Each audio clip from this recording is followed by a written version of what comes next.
Hello, I am here. We are live, and we are back with more Higurashi When They Cry. Things have been heating up all weekend, and I believe we are now finally at the thrilling climax of this first horror story. I'm really excited to jump right into it, so we're not going to kill any more time with an intro, and we are just going to jump right in. So here we go. Lovely. I'm excited. I guess I'd be lying if I said I didn't get any sleep. I tried to stay awake all night, but there were definitely gaps in my memory. I guess I kept nodding off and jerking awake in a panic all night.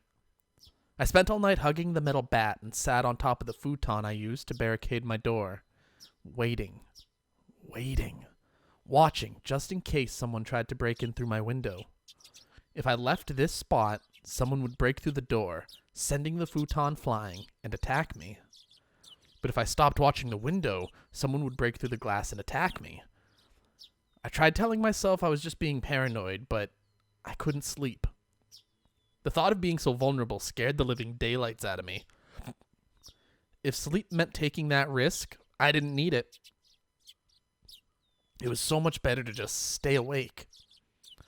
At some point during that endless cycle of nodding off and jolting awake, light began to shine outside. But that was it. It wasn't so much the morning as it was just the sun simply having risen. I snuck a peek out through the curtains. Rena was gone. I couldn't see her anywhere no matter how hard I looked. Finally, I could breathe a deep sigh of relief. The night was finally over. I'd be lying if I said I wasn't tired, but I didn't feel like sleeping at the moment. I still had time. But I needed to make my own breakfast, so I'd better get started soon. Skipping school was also an option. With my mom gone, it'd be easy to play hooky. Honestly, I debated it. The risk involved in leaving my house was incalculable, so staying holed up in here was probably my safest option. But staying here wouldn't solve anything. Wishisan wouldn't help me without cold, hard evidence. Neither he nor my parents. So, unless I found some sort of proof, these relentless nights would never end. I stretched my body, tilted my head back, and closed my eyes just like I did every morning. I regulated my breathing and regained my senses. Calm down, Keiichi Maibara. Let's go to school. Let's wait until they set their trap for me. But that didn't mean I was just going to twiddle my thumbs. I needed to avoid that trap and secure irrefutable evidence. Take note of the plates of any car that drives by. If I see someone suspicious, check their clothes and face. I wasn't just protecting myself. I was preparing myself to turn their attack against them and retaliate.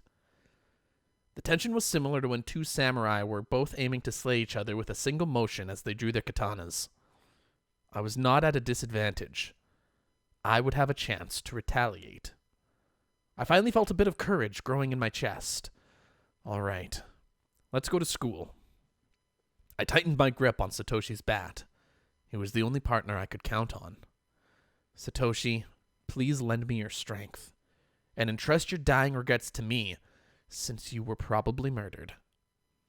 I'll make sure I dispel them. With renewed resolve, I checked the clock. It was still early. Of course, I was going to school by myself today. If I didn't want to run into Rena or Mion, I needed to leave now. The shattered fragments of the cupboard were still strewn all over the entryway. Right. I meant to clean that up last night, but never got around to it with the phone call and everything. If my parents came back and saw this while I was at school, I would never hear the end of it. Still, I'd be wasting my time if I cleaned it up right now, and considering what would happen if I ran into Rena or Mion, it wouldn't be too late to clean it up after I got back home. Making extra certain that the doors were locked, I left the house. My uniform was still covered in mud from yesterday, so I left it in the washer. Today, I was going to go to school in a tracksuit. By wearing a different outfit this morning, my mind was forced to accept that today was different from yesterday. I had a hunch. Today might be the day I get killed. Keep your guard up, Keiichi Maibara. The only one who gets to decide if today is my last is me. Yeah, we're confident. We got this. Ain't nobody killing us. Not no way, not no how. Let's just get to school, set up our Home Alone style trap. Oh yeah, practice that swing. I spent the morning practicing my swing like it was my natural routine. After a while, Rena arrived at school. Our eyes met, but we said nothing. Rena said nothing about last night, as if it never happened. But I could see that those events were real by the wound carved into her fingers. I just heard her telling Satoko and the others that the bandages were from hurting herself in the kitchen. Though, it wasn't like it bothered me. The details that Oishi-san shared about Rena's incident before her transfer played vividly in my mind. Now that I knew about it, I couldn't even dream of Rena as a cute, ideal girl. Kei-chan, I see you're still aiming for the nationals. It was Mion. I had already sensed her approach, so I wasn't that surprised. Oh, Mion, if you understand, then leave me alone. I'm busy practicing. I gave her a curt reply without my usual jokes. Then I gave the bat an even larger swing, tacitly keeping Mion from getting any closer. Hey, Kei-chan, take it easy. I think Mion got the message, but she still urged me to give it a rest. Homeroom's not that far off, is it? Just let me finish practicing. I swung the bat even harder as a sign of my refusal. Kei-chan, when did you get into baseball? Just recently. Recently? You mean yesterday? Don't ask if you already know. Oh dear. That's a very unsportsmanlike reply. You're distracting me. Go away. I ignored Mion and kept swinging. Normally, she'd get mad or bored and leave if someone gave her the cold shoulder like this. But Mion just stood there, waiting patiently for me to stop swinging. I didn't sense any hostility, but we were at school in plain view. I doubt she'd suddenly attack me here. Or was that too naive? Still, I was starting to get tired. Maybe it wouldn't be so bad to take a break and hear her out. You need me for something, right? What is it? Sweat poured from me as I stopped swinging. I noticed my shoulders were heaving as I breathed. I cursed my lack of exercise. At this rate, I might not be able to move as needed when the time came. I should probably keep practicing my swings to build up stamina, in addition to the excuse for carrying the bat around with me. Well, it's nothing important. If you're tired, I can ask again later? Now is fine. I'm only dealing with you right now because I judged this situation to be safe. Talking to you alone and away from others, that's out of the question. Well, Mion was uncharacteristically trying to choose her words. But unlike Oishi-san, it didn't look like she was going to talk about something I'd rather not hear. Mion was puzzled, trying to find the right thing to say. But then she gave a hearty laugh to break herself out of that mire. This old man's just no good at this stuff. Having a poor vocabulary hurts. What's this all of a sudden? If you have something to say, just say it. Stop it. Stop that swinging. She cut straight to the point. Her request was so frank, I didn't understand it for a moment. I had already stopped swinging to listen to her, hadn't I? I just stopped, didn't I? That's not what I meant. I want today to be the last day you swing that bat. I'm sorry. It took me some time to understand what she was asking for. What's wrong with swinging a bat? Why? It's none of your business, is it? I'm not bothering anyone, am I? You are. Mion said it flat out. This didn't make any sense, and that was really irritating. When did I bother anybody? Mion was at a loss for words, but she finally made up her mind and spoke, though she stuttered as she said it. Because, Kei-chan, that's someone else's bat. You shouldn't borrow it without permission. It was left behind by a student who transferred, right? I'm just borrowing it until he comes back for it. Huh? Yeah, he transferred. Mion grew uncharacteristically flustered. That made it all too clear that his transfer was a lie. But strange, isn't it, for the older brother to transfer by himself, while his little sister stayed behind? Mion couldn't hide her reaction as my words shook her up. Ki-chan, you knew? Satoshi Hojo, Satoko's older brother, right? The one demoned away last year. Unable to respond to that, Mion fell silent. Rina asked the same thing. Why did you start swinging that bat? She told me Satoshi did the same thing, practicing his swings, right before he went missing. So, is this some kind of omen for Oyashiro-sama's curse? Shh! Mion panicked and looked around. Please, Ki-chan, don't mention Oyashiro-sama so recklessly. I don't believe in him, but the others very much do. Rina especially. Dangerously so? Anyway, you're scaring everyone. If you're just fooling around, then stop it. You have to stop acting like Satoshi. I was the one who was scared. Who do I have to thank for taking up this bat in the first place? But it still unsettled me knowing that my actions were overlapping with Satoshi's. It would be one thing if someone suggested it, but I thought I was making my own decisions. I'll say this now. I don't know anything about Satoshi. After all, you didn't tell me anything about him. We didn't mean to hide it. You were hiding the incidents that happen every year, weren't you? That's because we didn't want to... You didn't want to scare me? That's your reason for leaving me out? No, we didn't mean to. Mion, I asked you directly if something happened at the dam, didn't I? And you told me nothing happened. When someone was dismembered and murdered, you lied to me. I'm sorry. I didn't mean to lie to you. Friends don't hide things from each other, right? Isn't that right? Then you all aren't my friends. Ki-chan, Mion looked helpless and flustered. Was I imagining the tears in her eyes? I never could have imagined Mion acting like this.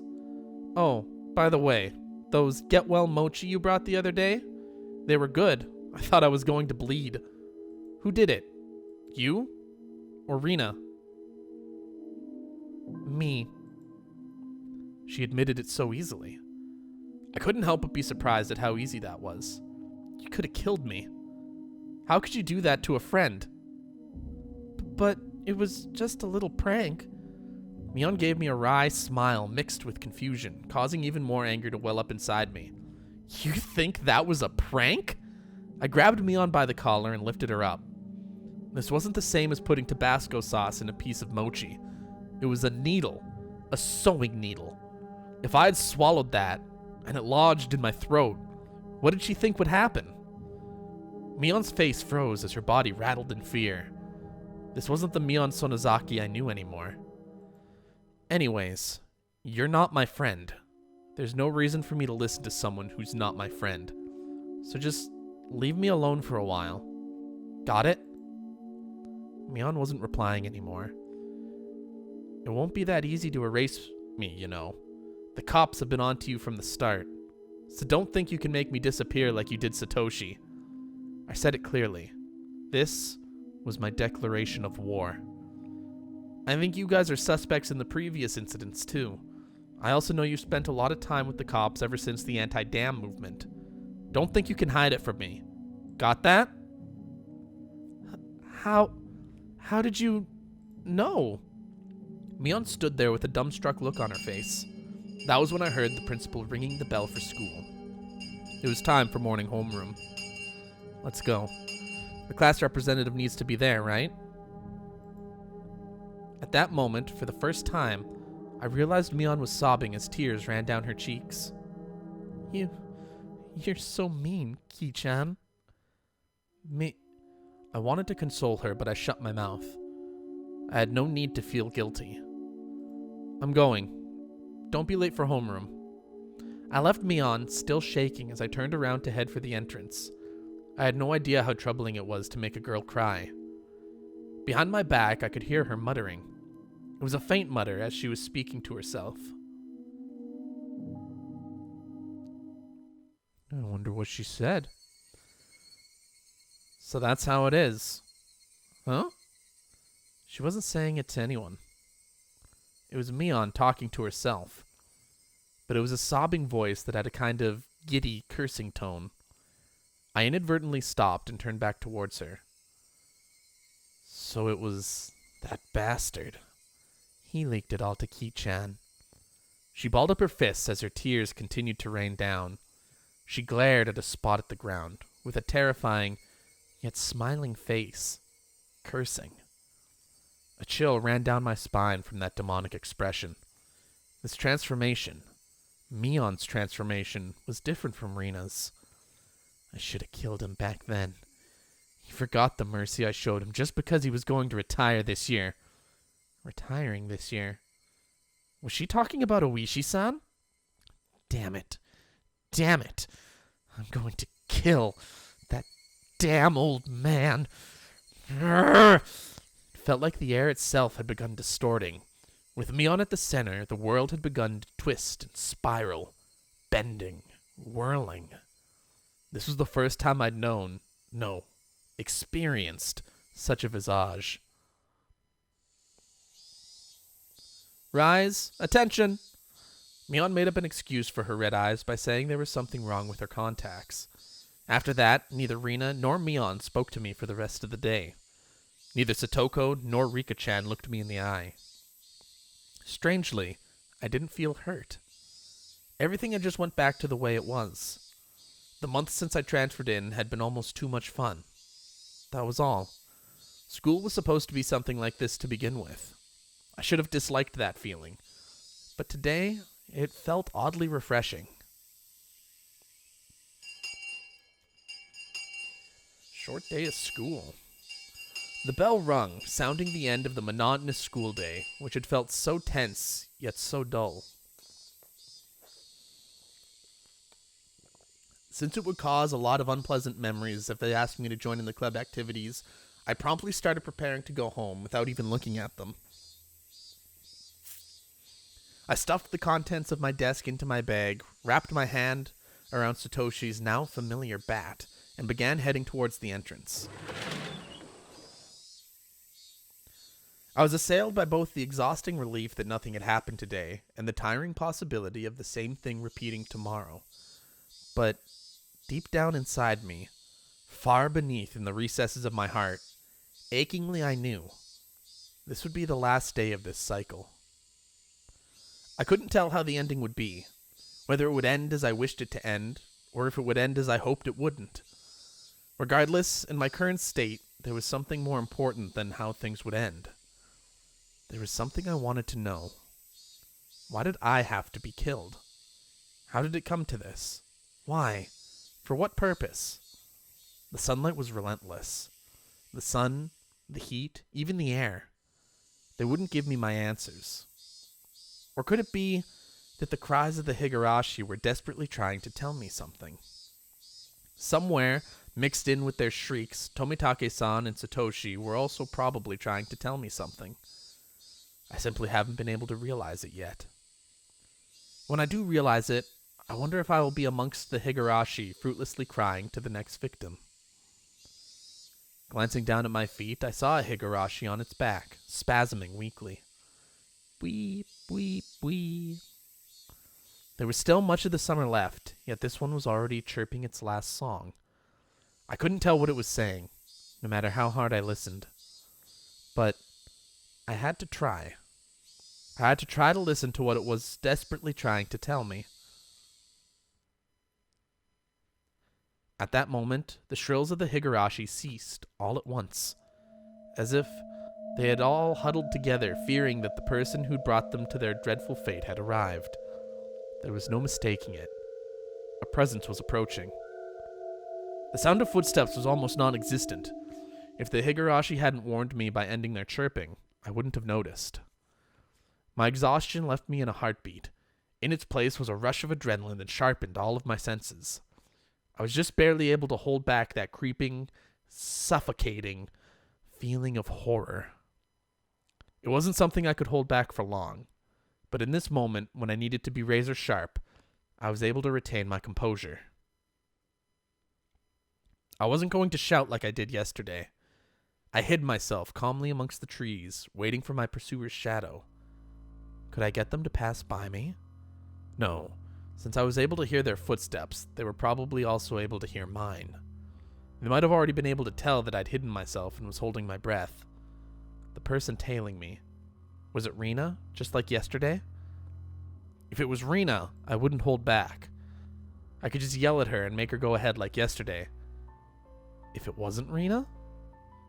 It would depend on how they acted, I guess. The footsteps ambled closer. I swallowed, wiped my clammy hands on my pants, and readjusted the grip on the bat.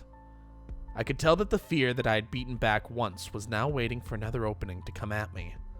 Who could it be?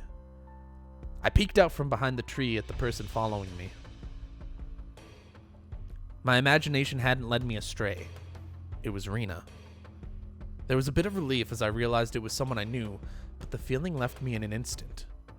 This wasn't the same Rena that I knew. Her eyes were dark and lifeless, but her mouth appeared as if it was carved into a crescent. Yes, it looked like she was grinning slightly. And in her right hand was an axe. I hid myself behind the tree once again and recalled the unbelievable sight I just saw. What was that just now? The embodiment of terror laid bare. Baseball, practicing my swing. There were tons of excuses for me to be carrying a bat. But for that axe? There was no excuse for that. An axe. Just like that. Keiichi-kun, are you playing hide and seek, I wonder? I wonder? My heart was pounding, hard enough that I had trouble breathing. What little composure I'd been able to hold on to was now crushed. In its place, cold sweat gushed forth, covering my entire body, letting me know precisely what kind of emotion had taken hold. Not good, not good, not good. I wasn't able to hide myself completely. She already knew I was here. Were you trying to scare me, I wonder? I wonder? I decided that it would be better to reveal myself now, since there was still space between us, than to allow Rena to come any closer. I adjusted my grip on the bat again, readied myself mentally, and stepped out from behind the tree.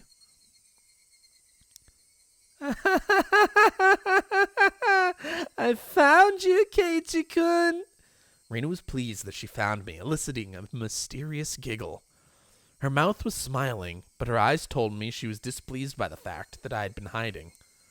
Those eyes, they were just so empty. My legs began to quiver. No good. In the pit of my stomach, some sort of viscous, hot, and cold substance began spreading around. If I allowed it, that substance would slip into my bloodstream and undoubtedly freeze all the organs in my body. Not good. Not good. I'll be devoured by Rena at this rate. Strike back. Don't lose. Well, what is it? I blustered, hiding behind my bravado. But Rena didn't flinch one bit. Just the same as Keiichi-kun. I'm heading home. Then what about that axe? Then what about that bat you're holding? I'm practicing my swing. Then I'm treasure hunting. Rena gave a flippant explanation as to why she had such a fearsome weapon. Treasure hunting? At the treasure mountain near the dam site, I found a new cute thing. So I needed this to dig it out. How could I believe that? You wouldn't believe it, would you? Rena's laugh was obviously very strange. I'd seen Rena's transformation many times before, but the one today was completely different. Like her mischievous tone and the shrewd glint in her eyes. It wasn't something that roundabout.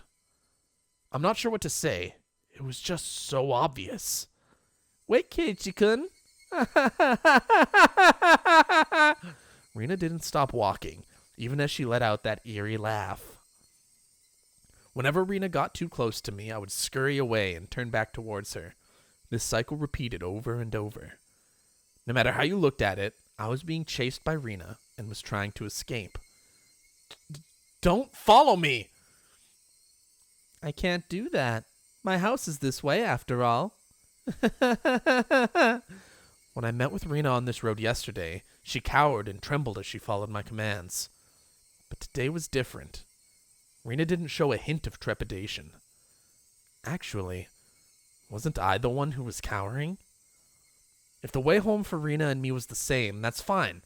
I'd just change my route. That'd work out, wouldn't it? I turned onto a side street I'd never been down and knew little about. But Rena saw me do that and followed me while laughing. Why? Why? Aren't you going home? Then just go home down the street you normally do. Why would you follow me down this weird little side road? Those thoughts screamed in my head, eventually spilling out of my mouth. Why are you following me? The tone of my voice was already tinged with terror. Because I want to talk to Keiichi-kun. Keiichi-kun wants to talk to Rena too, doesn't he? Doesn't he? I don't want to talk about anything with you. That's a lie, isn't it? There's something you want to talk to me about, isn't there? Not at all. I have nothing to talk to you about. That's a lie, isn't it? It's not a lie. Lies! Rena's scream echoed, startling some nearby birds into flight. I cringed in fear. The only other thing I could do was increase my pace. Let's talk, Keiichi-kun. Talk. Talk. Why was I running down this unfamiliar and deserted street? Doesn't Keiichi-kun have something he's worried about? Nothing at all. I'm not worried about anything. Lies! Even though I was running, even though Rena was walking, why wasn't I getting any further away? I know. I really do know. You're scared, aren't you, Keiichi-kun? I'm not scared. I'm not scared of anything. Lies! My breathing grew heavy and it felt like my legs were giving out from beneath me. Rena wasn't even breaking a sweat. I'll listen. This time I'll listen. I had no idea what she was talking about or what exactly she wanted to do. This time I'll listen. It will be different from the time with Satoshi-kun. When she said Satoshi's name, I turned back for a moment. But even as I did that, Rena was still advancing. I couldn't afford to stop. Satoshi-kun was worried too. It looked like he was having such a hard time. But I didn't listen. I was so sad. Where did this street connect to? All these twists and turns, ups and downs.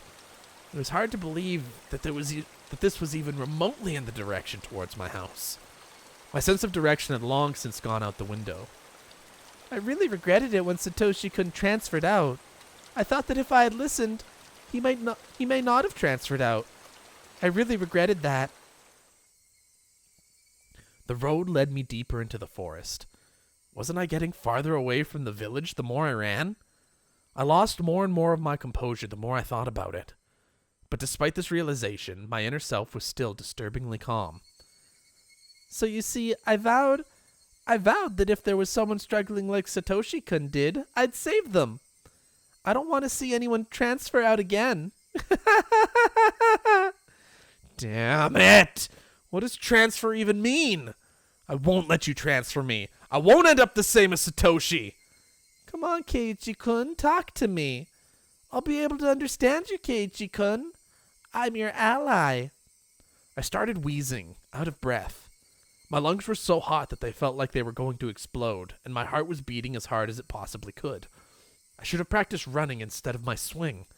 I couldn't even afford to scoff at that stupid thought.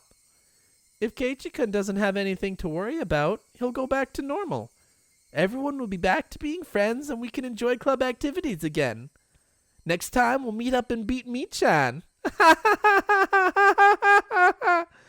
Yeah, how much fun that would be. Rena couldn't even imagine how much I had wished I could turn back the clock on these past few days. You could be nice to me again, too. I want to go searching for treasure again. This time I'll prepare a nice lunch. Actually, we could just go right now. Let's go up to the dam site together. I'll show you the cute thing I've just found. I'm sure you'll like it too. My footsteps made pathetic flapping sounds as my legs wobbled and faltered. Hot on my heels, Rena's steps were sharply breaking twigs underfoot. I had to accept it. I was on the run, being chased by Rena. If she caught me, it was all over. I realized it instinctively. I couldn't even begin to think of what the end would entail. Just that if I was caught, it was all over.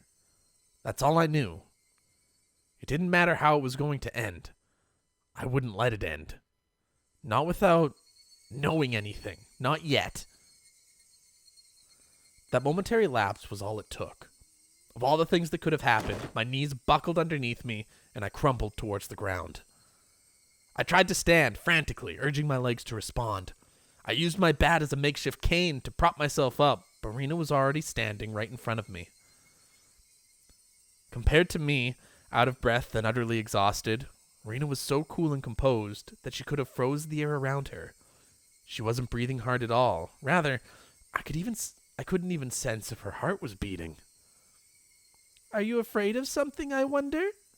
It's not like you to tremble, Keiichi-kun." Her expression looked almost affectionate. Those soulless eyes, that mask of affection. As she admonished me for trembling, Rena's hands deftly slipped over her head. The blur of arms as they moved made me feel as if I was staring at the godliness of the thousand-armed Buddha. Then, as both of her hands met above her head, the axe that she held came into focus. I stared up at it in disbelief. It was all I could do.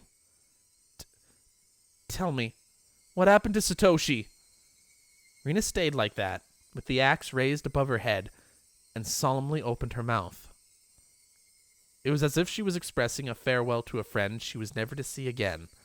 That cruel scenario resided somewhere in her actions.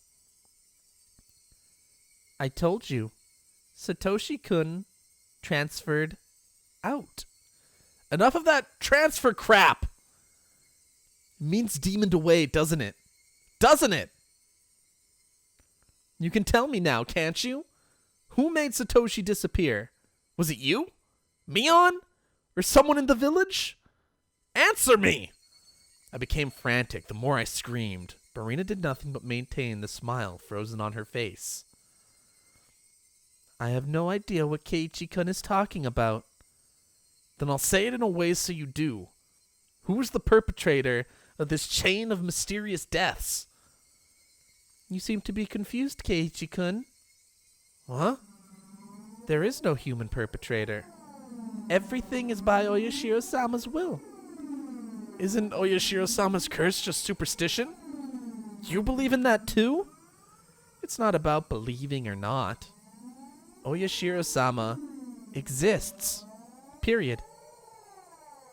Rena's gaze grew even more gelid.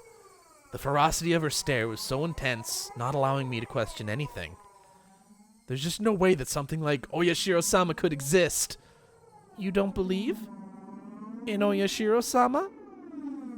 There's no way I could believe it. There's no way it could exist. "It exists. Oyashiro-sama exists. Keiichi-kun should have felt it personally." I never felt something like that." "Keiichi-kun, haven't you felt someone apologizing to you before?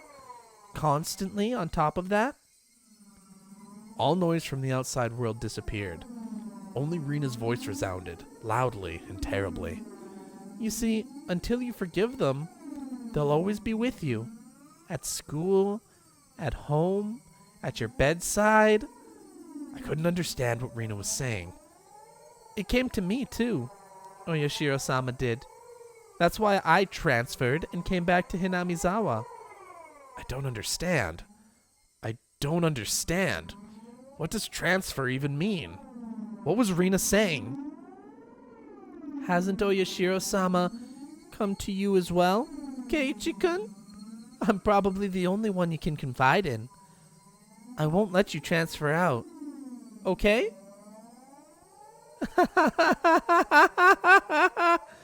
Rena's demented laughter clanged around inside my head. Was Rena saying Oyashiro-sama came to her as well? That's right. Last night I had heard about that when I asked about Rena.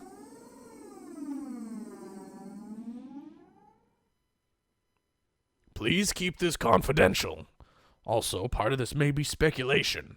Not all of it may be true. Are you still interested? Uishi-san began speaking. Neither the victims nor the school filed a complaint, so there's no preliminary report. Basically, the police hadn't intervened in this matter, so all these details are just what I heard from those involved, meaning it's not that credible. You said there were victims? Didn't Rena just break all the windows? No, Rina Ryugu had attacked 3 boys, using a metal bat. 2 of them made it out with only bruises, but the other had been injured so badly that one of his eyes was permanently damaged. Wouldn't that be considered assault? Shouldn't the police have arrested her? For whatever reason, the victim never pressed charges. There's no report to the police, so... They were beaten with a bat and suffered significant injuries. Normally, there would be a criminal investigation. But why didn't they press charges? I tried asking the 3 male victims for their side of the story, but they all were reluctant. It's hard to say, but they were all afraid, even after she had transferred schools. Uishi-san, could you summarize it, starting from the beginning? Rena hit people while she broke the windows? Or was it she started breaking the windows after she got bored of hitting people? They sounded similar, but the meanings were drastically different. Okay. If we're gonna be doing Uishi-san, I gotta take a swig.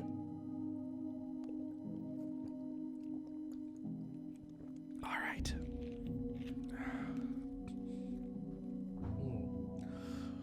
On an undisclosed date, Rina Ryugu was conversing with 3 male students, close friends of hers near the pool storage shed.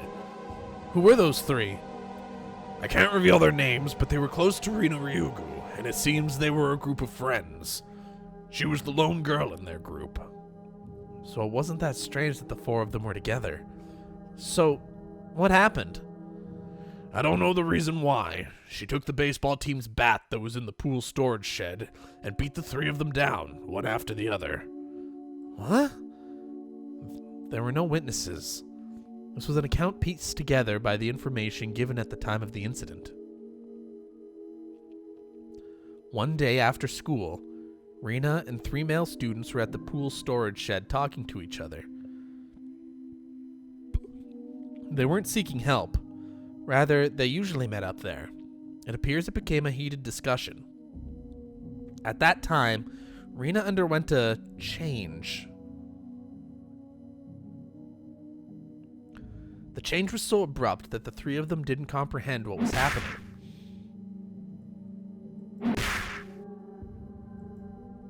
Then, taking the metal bat, she attacked her friends one after the other.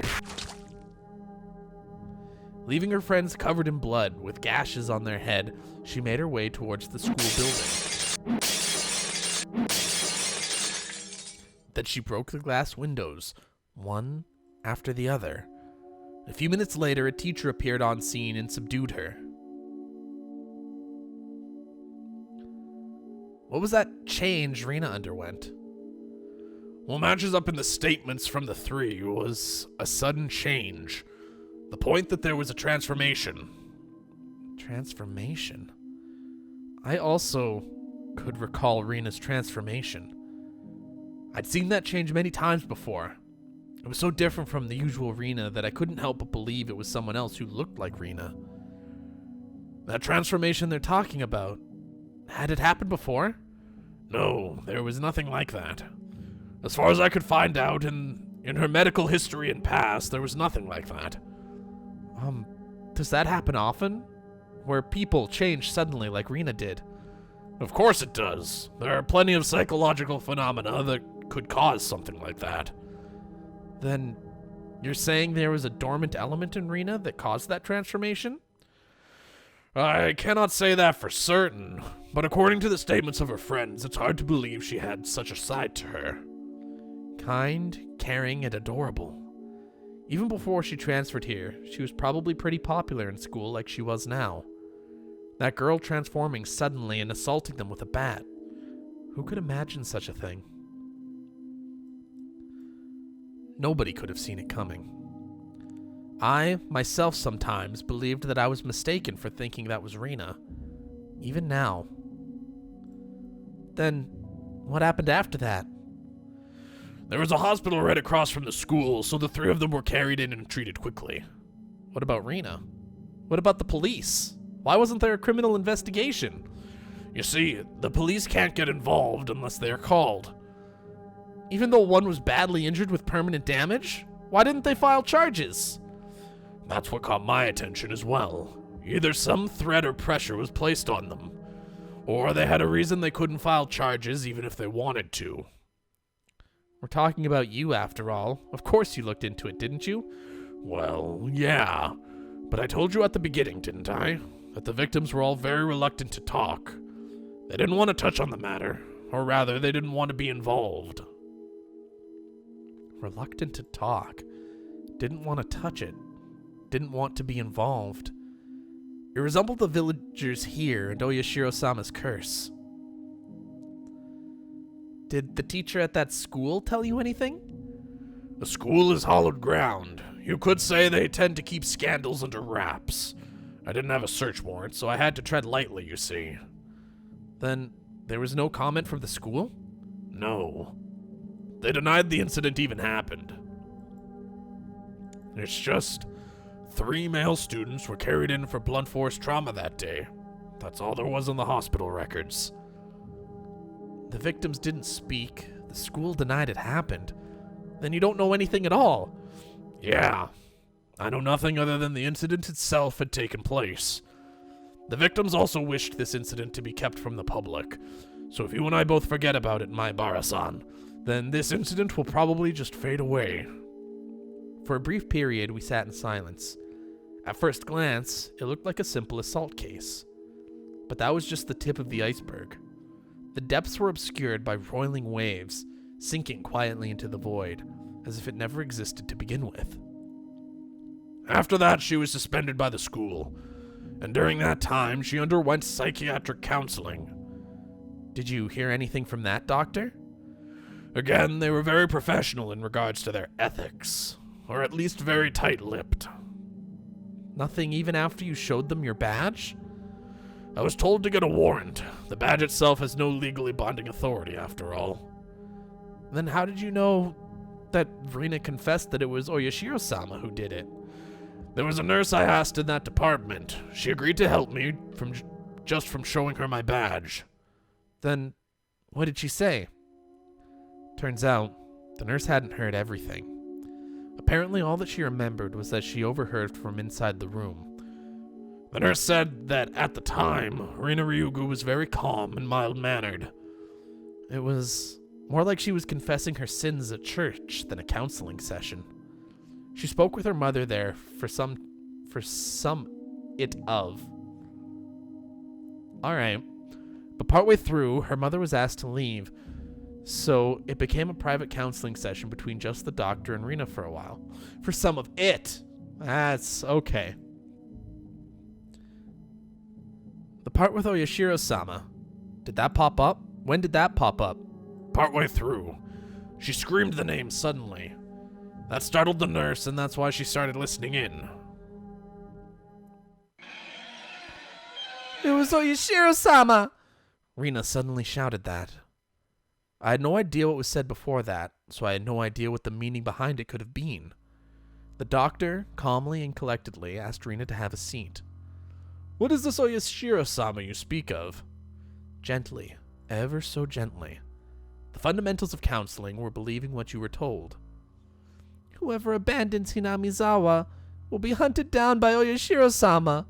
And they've finally gotten to me.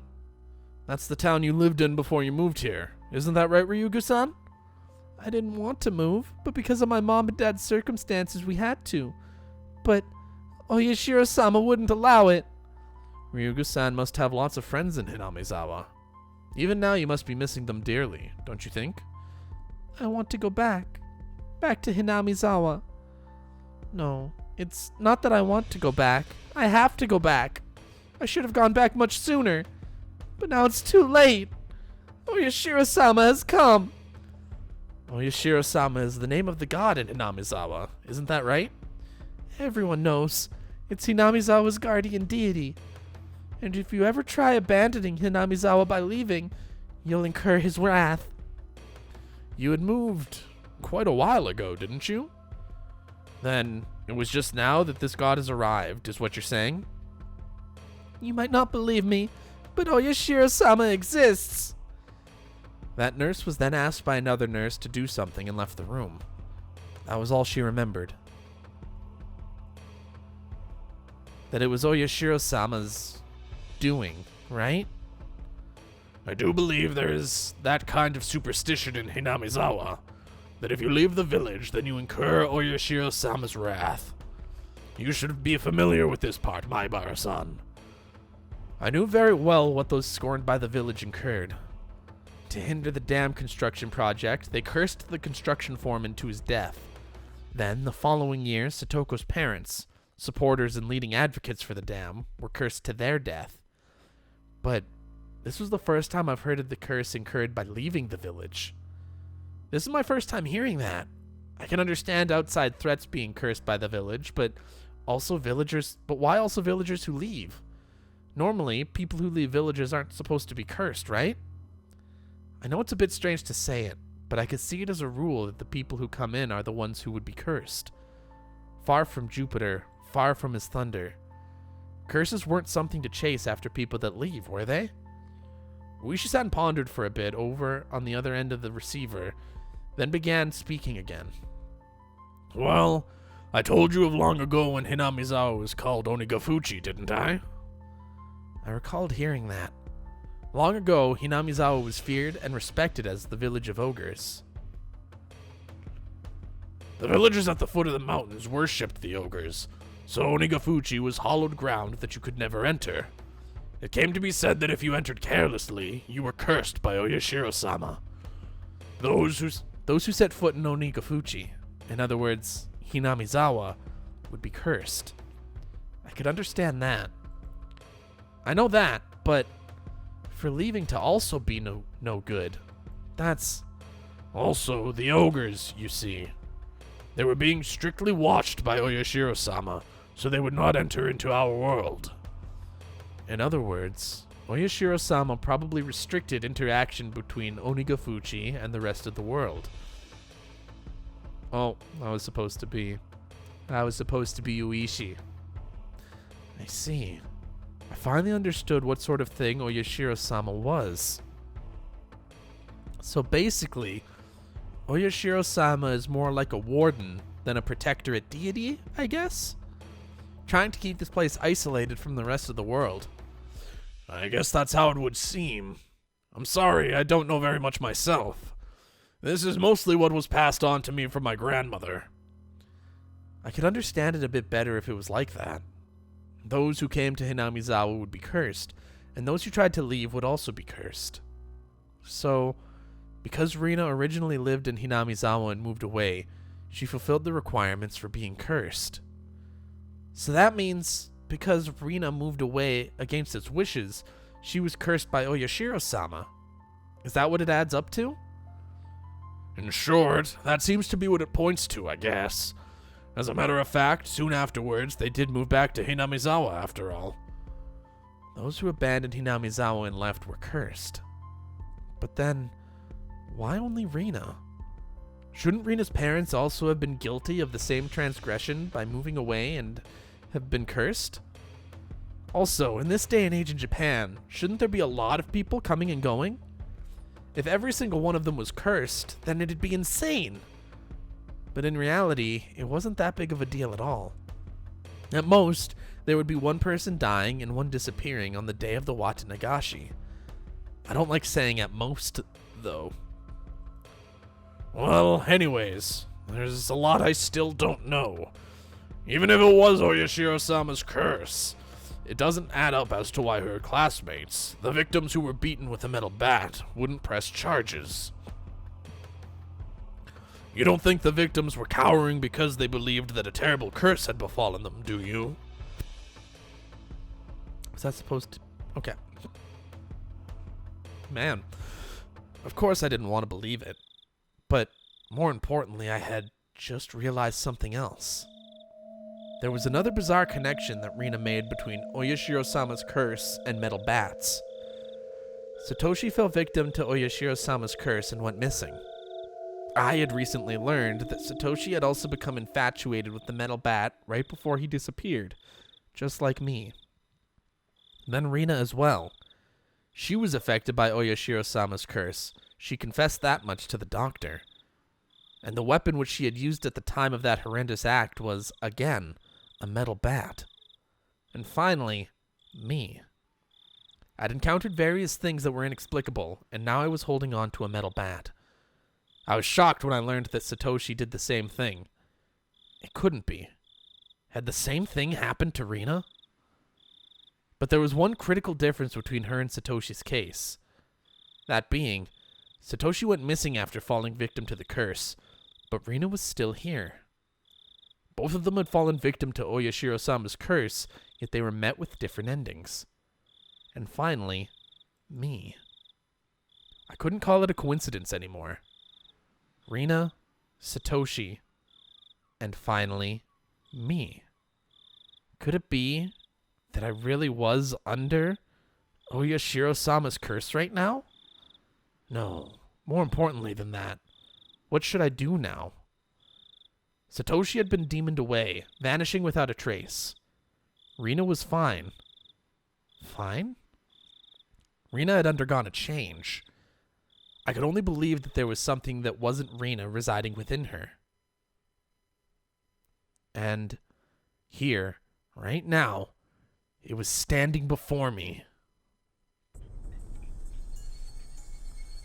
Rina, please tell me, what will happen to me? Rina stood imposingly, not answering. Satoshi disappeared, but Rina didn't disappear. No, Satoshi disappeared, but Rina didn't disappear. So, what will happen to me? I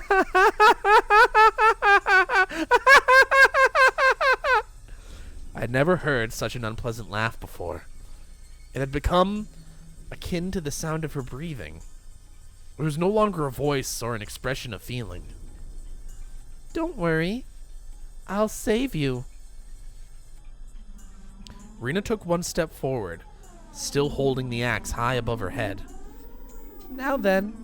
One step closer, Rina's face spread out to fill my vision. Speak. One step closer. Rina's nose was close enough to touch mine, and was still pushing closer.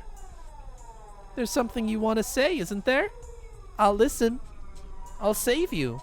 Okay? Speak, okay? Speak, okay? I slumped down, landing squarely on my butt. It wasn't for some pathetic reason. It was all I could do to get as far away from Rina.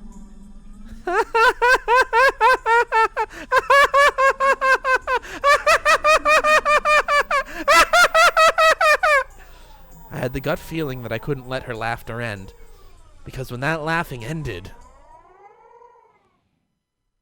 The moment I picked up on that feeling, my body moved by instinct.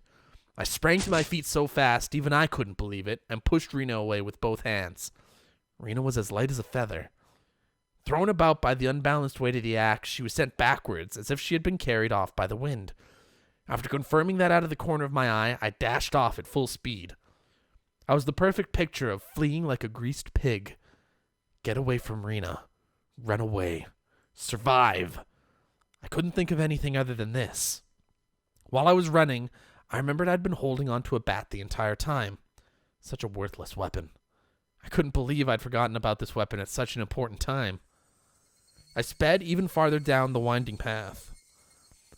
I didn't even feel myself gasping for breath or my legs getting heavy. My body understood it as well. If I didn't run away from here, I wouldn't live.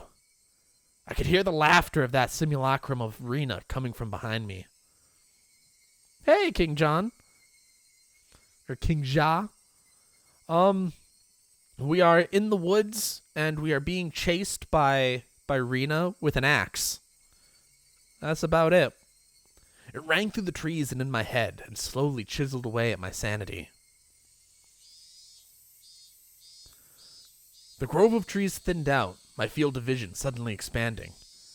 Where was this? For a moment, I was bewildered by the scenery I felt I knew, but couldn't quite remember. I quickly realized it was the dam site. The fact that I dashed madly and ended up in a place like this gave me a bad feeling, like I was following someone's scripted plot. I had a good view of my surroundings, but I didn't see a single soul here. This was a terrible spot for someone on the run, but there was no better place for an attacker. My heart was already on the verge of bursting. The muscles in my legs were screaming, but I didn't care. If I stopped here, then they might not even be able to scream for much longer. Even still, I glanced back, looking for an excuse to rest. Rena wasn't there. Instead, I saw 2 villagers walking around. I breathed a sigh of relief that it wasn't Rena, but a third party. Except the voice inside me rang the alarm once again. Villagers walking around weren't suspicious in and of themselves, but it bothered me. They both wore rough-looking clothes. Empty-handed, they definitely gave the impression that they were just out for a walk. But at this time of day, 2 adults wandering around without a purpose, it was enough to raise questions. But more than anything else, those eyes. They weren't chit-chatting while walking. They were both silent, heading forward, looking in my direction. Was I at the end of my rope and had finally started imagining things? I should run away. That was probably the best choice. If they weren't involved, I'd lose them easily by running. If they were part of the group after me, then they would come running after me. Either way, unless I hurried up, Rena would catch up with me. That's right. I was going to run. Deciding that, the moment I began to turn tail, both of them rushed towards me as if they knew exactly what I was thinking. Somewhere inside me, I had jumped to the conclusion that Rena was the only thing I needed to be afraid of. I made the assumption that I didn't need fear anything else. But right now, I realized just how blatantly wrong I was. Suddenly, the story Oishi-san told me about the demons all leaving the village to hunt prey floated through the back of my mind.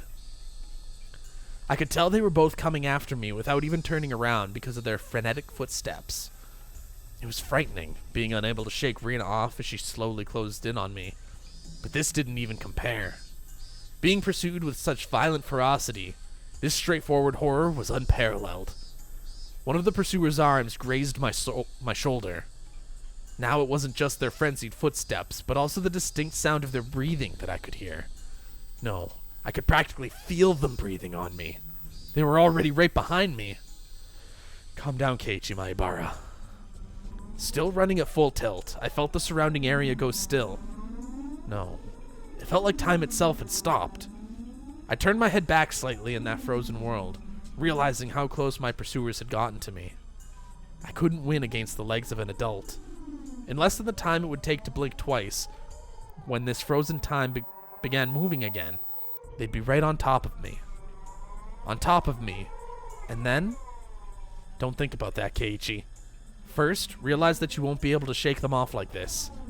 If the fact that you can't get away was a given, then you need to make a decision. Go with the right leg, or go with the left. You just need to decide which one. Let's go with the left. Damn it! I thought I was going to make a choice. The moment I decided that, the temporal singularity burst into pieces. Right. Left. I swung the bat in a wide arc with my right arm. Using that inertia, I stopped and suddenly spun. Huh? The 2 of them were clearly startled. Momentarily losing sight of me, both of their outstretched arms, ready to grab me, instead grasped at empty space. The man on the right, I applaud him being able to figure it out, spun around to the spot I shouldn't have been and faced me in astonishment. But it was too late.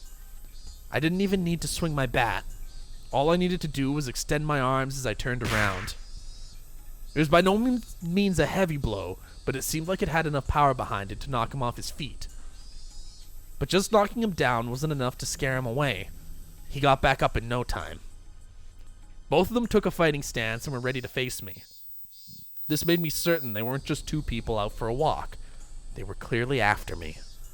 It felt much easier than dealing with Rena. Just by not recognizing their faces, by not knowing them, it made things easier. I smiled wryly on the inside. What do you want with me? Next one is going to be right in your face, you bastard! It's fine if it was just a bluff. By barking out at them, I was able to fire myself up. They didn't respond. They spread out to either side of me with unbelievably calm expressions on their faces. One of them would grab onto my bat, and the other would hold me down. Was that their plan? Taking on both of them at once would be impossible. Hot sweat poured from every pore in my body. Then I'd just have to settle it with the first move. I'd step in and strike the first one down. Narrowing my target down to the man on the right, who had already been knocked down before, I stepped in and swung with all my might. There was no way for an unarmed person to guard against it. It would cause immense damage. If they blocked it with their arm, their bone would snap like a twig. If they turned their back to it, then it was possible that the blow would travel all the way to their vital organs. It looked like he was aware of this. He pursed farther through the kill zone between us and delivered a fist right into my gut. Not good. With this distance, in this position, and in this state, there was no way for me to dodge it.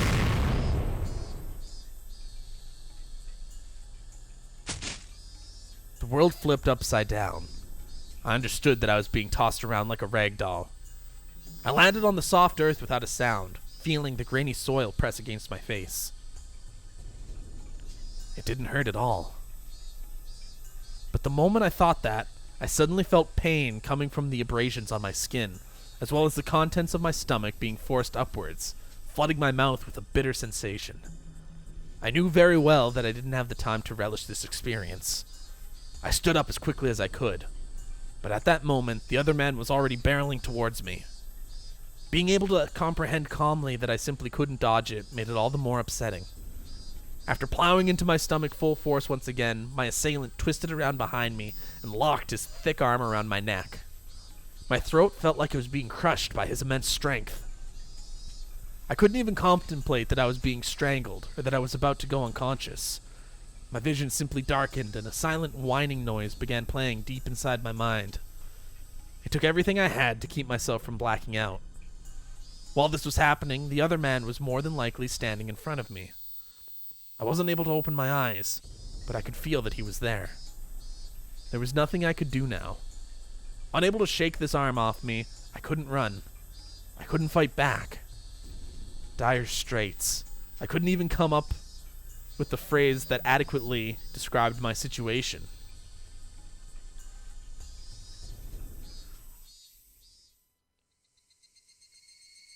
Oh? Are we alive?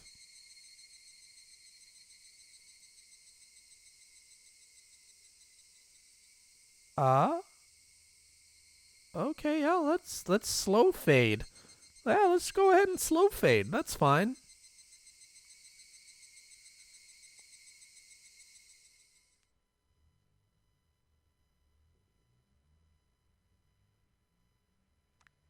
Are we home? Yeah, this is really heating up. Where are we? What's happening? A familiar ceiling. The smell of the bed and pillows. I knew them well. Was this my room? Normally there wouldn't be anyone in my room besides me, but their presence made me spring wide awake. When I did that, pain shot throughout my entire body. Feeling all right? I think you'd better just lie down for a bit. Why was Rena in my room? Blood began to surge through my muscles and my capillaries. But Rena's smile belonged to the Rena I knew well. I knew I shouldn't let myself feel this way, but I relaxed, thinking that this version of Rena was safe. Why am I... Don't you remember? After losing consciousness, nothing at all. My body had become more lethargic than I could ever have imagined. I guess that would be the expected outcome after exerting everything I had back there. I tried to at least clear my head, but I just couldn't shake the sluggish feeling out of my mind. I called the doctor. He should be here soon. I think you'd better just lie down until then. I wasn't injured seriously enough to merit calling a doctor, but knowing that someone impartial was coming was slightly reassuring. Why am I here? I'm sure I was at the dam site. That's what I want to know. What happened? When I got there, Kichi-kun was already passed out. That's why I'm the one who wants to know. I was attacked by two weirdos. As I talked about it, I finally remembered what happened right before I passed out. Recalling that memory and the terror that went along with it caused the fogginess around my head to clear right up. Let's forget about those two for now. I didn't expect Rena to be nursing me. I thought Rena was trying to kill me. She would have had the perfect chance while I was unconscious. Not only did she not kill me, she had nursed me back to health. Amazing you could drag me all the way back here. Wasn't I heavy? Looking at Rena's delicate frame, it was hard to believe that she had not only gotten me back home, but even dragged me all the way up to the second floor. She's got something going on. She's possessed by Oyashiro-sama. Or cursed, rather. Did she have some help? Don't you remember, Keiichi-kun? Rena appeared a bit surprised, but still kept her smile. I only propped you up on my shoulder. You said you could walk on your own and that you were fine. You don't remember? I didn't remember. My memory was fuzzy after the point where I lost consciousness. Well, what about those two? Huh? When you got there, Rena, the ones with me, or rather, those two guys. There wasn't anyone. She said it bluntly. The way she stated it felt slightly unpleasant. I was just too timid at that time. I might have been able to force some answers out of Rena. But if I did that, then this kind Rena might transform into the scary Rena who I didn't know. Fearing that, I didn't press any further. Thinking about it, it was the obvious choice. If both of those men were there, I don't think Rena would even have stood a chance. I couldn't find a way to explain it unless I assumed she brought me here after those two were already gone. Rena was still smiling. Her eyes sparkled warmly. Yet, I felt like I was hallucinating when I saw something. Something akin to a shadow slowly creeping across her face. That small omen sent shivers down my spine. While Rena was still Rena, I needed to make contact. I needed to contact Uishi-san. Rena stopped me when I tried to get out of bed. She said it would aggravate my wounds, so I should sleep. I'd like to go to the bathroom, though. Sorry. Rena couldn't say anything else. While Rena stayed in the room, I quickly went downstairs to get the phone receiver in the living room. When I approached the front door, the doorbell rang. Ding dong. It must have been the doctor Rena had called. It was strange for a patient to welcome in the doctor who was making a house call, but it would be incredibly reassuring to have him here for the considerable time it would take Oishi-san to get here. I carelessly opened the door with that simple assumption, and regretted it almost instantly. Mion? Oh, you look just fine. I heard you collapsed, so I came to check up on you. How did you know I collapsed? I heard from Rena over the phone. Do I need any reason other than that? I understood why she would call a doctor. But why Mion, too? Rena was descending the stairs behind me. Rena, doesn't Ki-chan look pretty all right? Sheesh, you made me worry for nothing. That's true. Maybe I worried for nothing as well. They both began laughing. It appeared to be cheerful laughter, but I couldn't shake the feeling that there was a darkness looming over them. Whoa, what's up with this shoe rack? How did it get like this? The shoe rack that I'd smashed to pieces had been left like that since yesterday. I fell, you see, and the bat I was holding at the time slammed into it. This is what happens when you swing around something you're not used to handling. I kept the fact that it was none of her business to myself. Believing it like this will really startle your parents when they get home. I'll fix it up for you later. Now, come on, Ki-chan. The terminally ill need their rest. Come, back in bed, back in bed. Both of them urged me up the stairs. I had no chance to call Uishi-san. I was pushed into my bed. As it was the first time Mion had been in my room, she began searching around it intently. She fiddled around my room and was scolded by Rena. You can imagine how it went. It was uncomfortable having my room poked around, but the conversation was so benign that it was heartwarming. During that innocent conversation, Mion said something as though it was perfectly ordinary. Rena, did you call the manager? Yep, right after I called Michan. He said he'd be right over. Manager? That out-of-place word gave me a bad feeling. Rena called a doctor, then called Mion. And after that, she called a manager? Who was this manager? Since Rena and Mion's conversation was so peaceful, it only felt slightly odd. What are you two talking about? Who's this manager? Didn't you know, Ki-chan? We mean the manager when we say manager. Like the director of a movie. Or like a foreman of a construction site. I dug through all of my memories for a manager who might have business with me. Only one thing came to mind. What Rena had just said. The construction site foreman. The very first victim of the first incident, the dismemberment at the damn construction site. The foreman? But that was strange. He was supposed to be dead. There was no way they could call him. I don't understand what you guys are talking about. What does that manager have to do with me? He said he was coming. Did you mean to my house? I asked one obvious question after another. But all the two of them did was smile coolly at each other. There was a huge difference between how the two of them appeared and how my suspicions were playing out. Slowly, I felt discomfort and panic welling up inside me. I couldn't understand what Rena and Mion were talking about. Ki-chan, you've gotten into baseball lately, haven't you? Pretty sure the manager will be happy to hear that. So, who is this manager? The manager is the manager. So who is this manager? Rena and Mion looked at each other and laughed haughtily, that disturbing cackle unpleasantly resounding around me.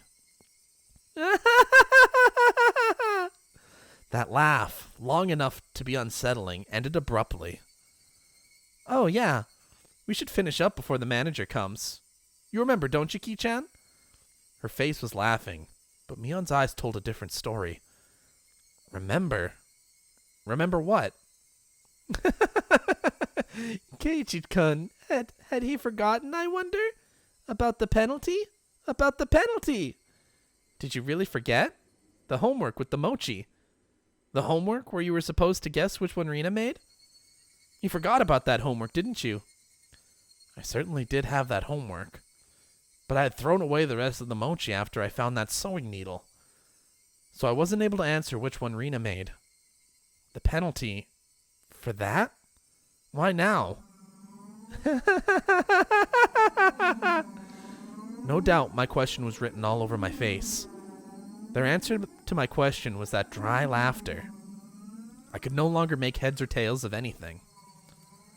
I began to think that this entire day was somehow insane, strange, incomprehensible.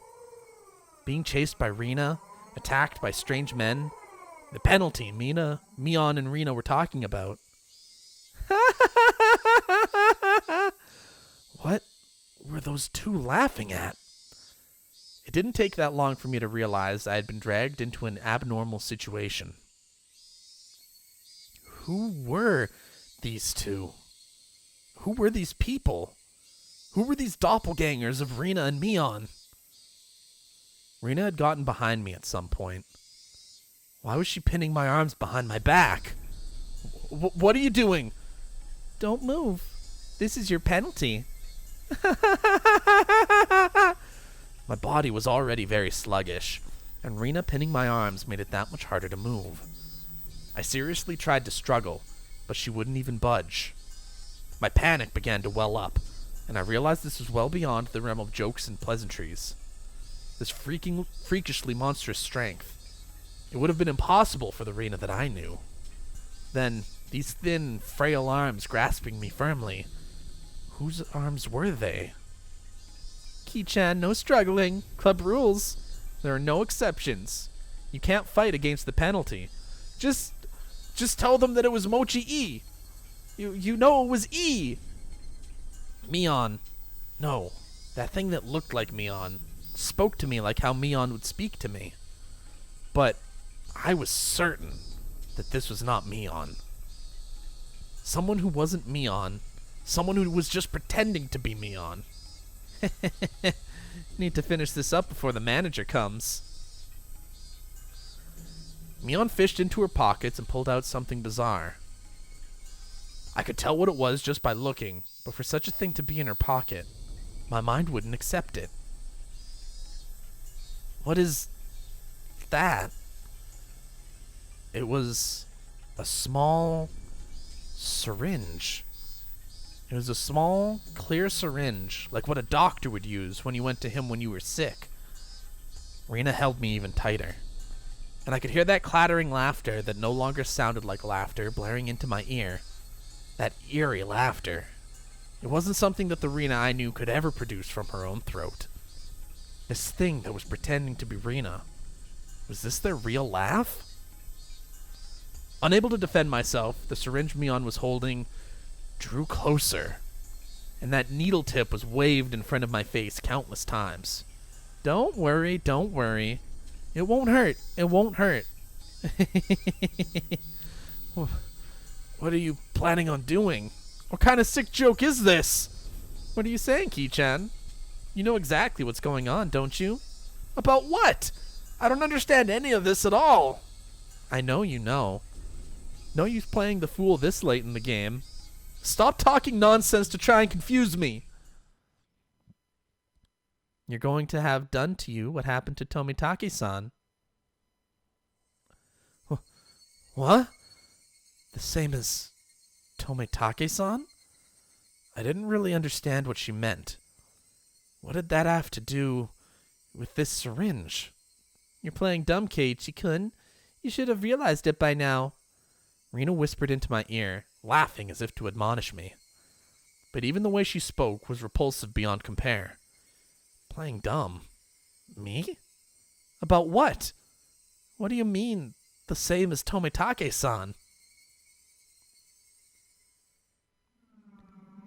Everyone thought at first that it was a hit and run. Except when the officer got closer to check if he was still alive, he soon noticed it wasn't a normal situation. His throat was scratched out. From a knife or something? No, nails. Nails? Nails as in fingernails? With those gouged through? That's right. Tomitake-san had clawed out his own throat with his own nails and died. There's no way someone could die like that. So then, for that to happen... We thought drugs were to blame, but nothing of that nature was detected. That's right. The police didn't find any drugs in Tomitake-san's system.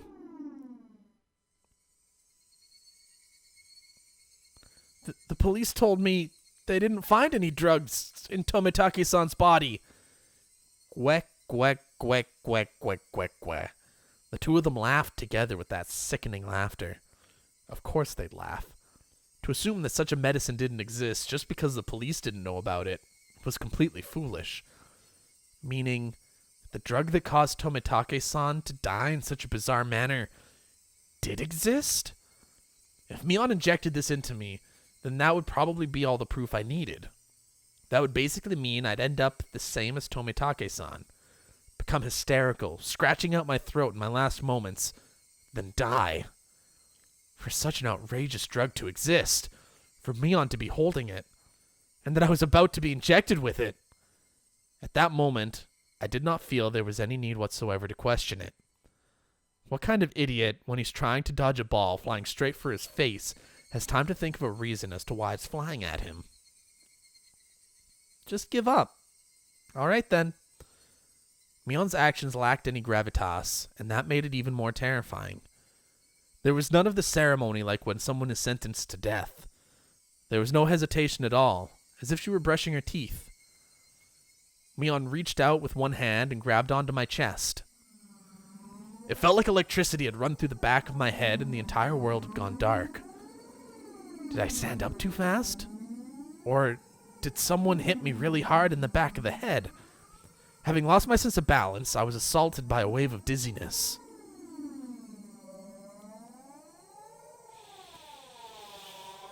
This doesn't bode well for our hero, folks. Oh, I guess that's the end of the day.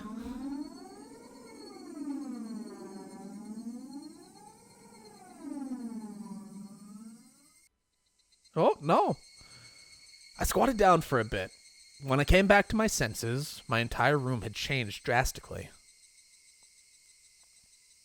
The numbness in my head was gone, and slowly, I could tell blood was flowing to my extremities again. How long had I been squatting here? How many minutes? Or has it been hours? It was almost as if the hands on the clock had stopped moving the entire time my eyes were closed. That's how little time had passed. Really? The air in the room wasn't filled with that madness from before. Only a dull silence. Rena wasn't there pinning my arms, and Mion wasn't there about to inject me with a needle. No way. Could it be? All of it was a hallucination? There was no other presence in the room besides my own. It was the weirdest experience I'd ever had. I was certainly with Rena and Mion. I doubted my sanity for a moment, but I was also seized with some sort of comfort. I guess that terrible ordeal was a hallucination. Neither Rena nor Mion. They would never do something so terrible. My head grew hot. I could tell my emotions were welling up. Why? That wasn't a reason to cry. Why? It was sorrow. Why was I sad? I don't understand. I don't understand. Kind to everyone, not discriminating against age or gender. Mion. That Mion was sprawled by the window in an unnatural pose. Blood stained her a deep red from her head down to her chest. The bright crimson smeared on the walls. That splatter had undoubtedly come from Mion. She always had that bright smile and was kind to me from the day I transferred. Rena. That same Rena was slumped at my feet and was making the same pool of blood as Mion. I couldn't comprehend what had happened. Did someone come to save me? Then they beat these two down? With this metal bat? I finally noticed the weight in my right hand. How long had it been there? It was Satoshi's metal bat. It was covered in a deep red. There was no doubt that this was the weapon used to mutilate both of them. And I was holding that weapon. Give me a sec.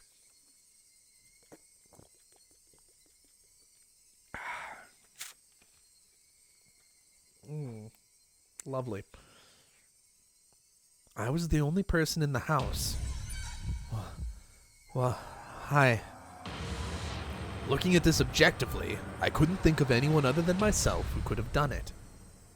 I did this? That's right. Keiichi Maibara. Of course I did it. I told myself gently, as if coaxing myself, hey, me. There's no reason for you to remember it, nor is there a need to regret it. Eat or be eaten. You get that, don't you? But the blood, there's so much. Neither Rena nor Mion had moved an inch. It wasn't just a split forehead and a trickle of blood, nothing that simple. The entire room was splattered with red, and that told me it didn't end with just 2 or 3 strikes. Were they dead? Both of them? The depths of my mind were calm, but on the surface, I was panicking and agitated. Calm down, Keiichi Maibara. What happened to your usual calm self? Come on now. Do like you always do. Throw your head back and take a deep breath. Come on. Once, twice. Breathe deeply. Calm down. Calm down. I chanted that over and over in my head and relaxed.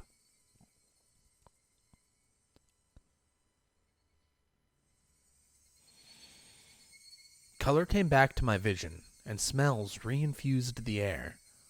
At the same time, I remembered what happened when I blacked out.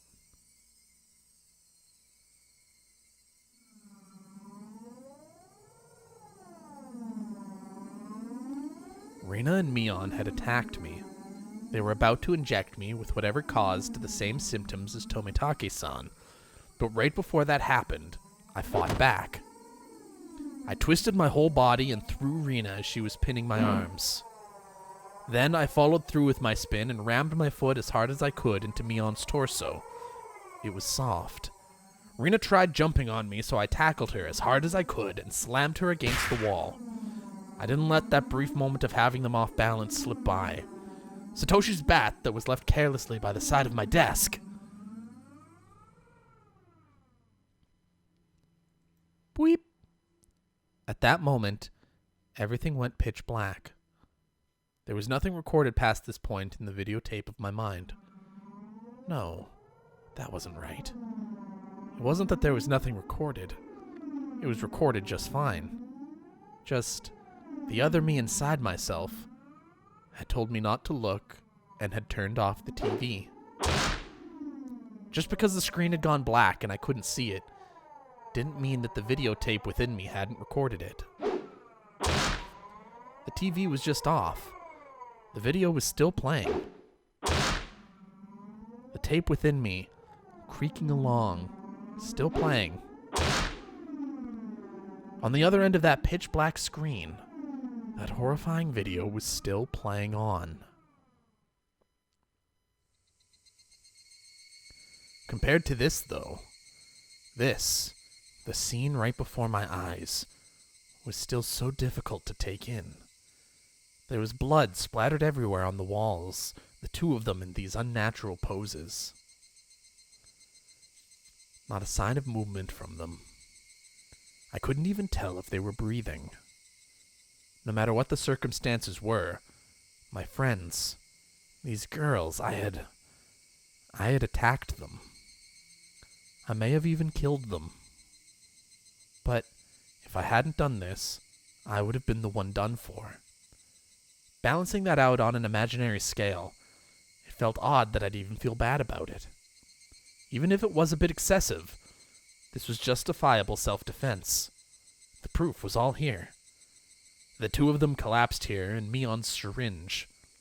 Mion's syringe filled with some unknown drug would certainly solve the mystery surrounding the incident with Tomitake-san.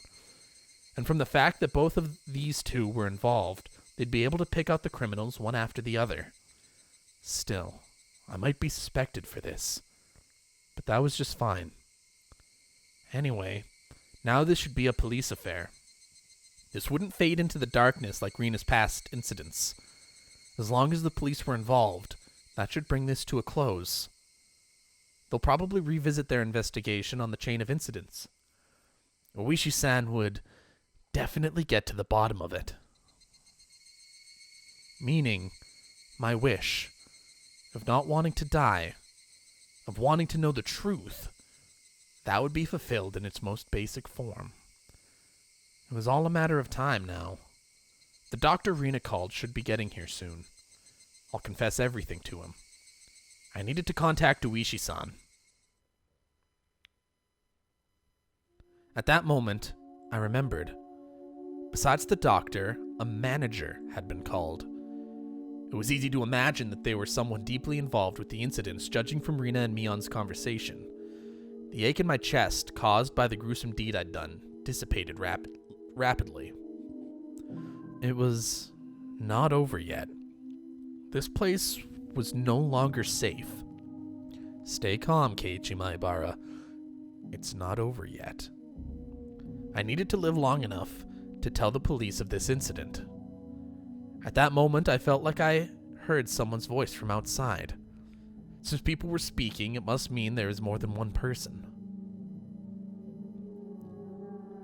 I moved the curtain ever so slightly and peered outside. It was a bizarre sight. About 4 or 5 grown men were all gathered at the gate. They very much resembled the 2 men who had assaulted me at the dam site today. Those 2 might even be among them. There was one person there wearing a white coat, but he didn't look like a doctor at all. My gut told me he was in disguise, only posing as a doctor. That guy would probably ring the bell and get me to open the front door. Pretend to be a doctor to get me to open the door, and then the rest of them would all rush in at once. At that moment, I saw the car parked behind the men, and my heart nearly skipped a beat. The white van! No mistaking it. That van. The one that had tried to run me down? The man in the white coat entered the gate and headed towards the front door. The rest of the men hid in the bushes and watched him.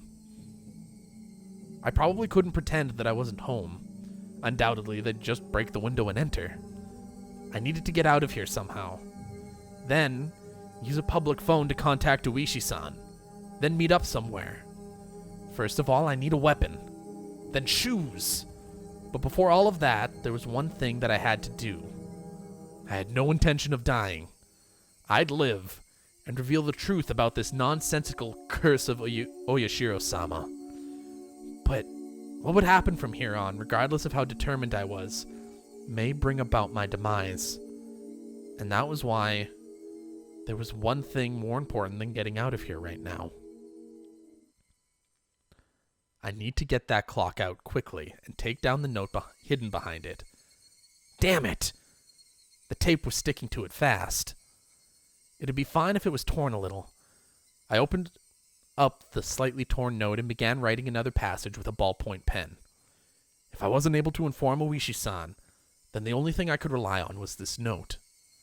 I'd never thought a piece of torn, college-ruled notebook paper could be this reliable before. I had no time. I'd only write what I knew right now. I needed to leave some sort of information that would lead them to uncover the truth. Rina and Mion are conspirators of the perpetrators. This was an undeniable fact. I still didn't want to believe it, but it was a fact. Anyway, I'd leave all the information that would help lead them to finding the perpetrators. There are 4 or 5 adults, maybe more. They have a white van. This was everything I was able to see from the window. There may be more. Also, there was that unidentified person known as the manager. To begin with, the term manager didn't even mesh with Hinamizawa at all. If they were going to include the managers from the past incidents, then the only one is the construction foreman, the victim from the first murder. The very first victim in the chain of incidents. Killed in a lynching, his body divided into 6 pieces. His right arm was never discovered. The police should have confirmed that death. But Rina and Mion did both call him manager. They said manager. They wouldn't use that term to refer to someone who was dead. The police would never even conceive that someone who was deceased could be involved. Could that be some sort of oversight? I didn't know.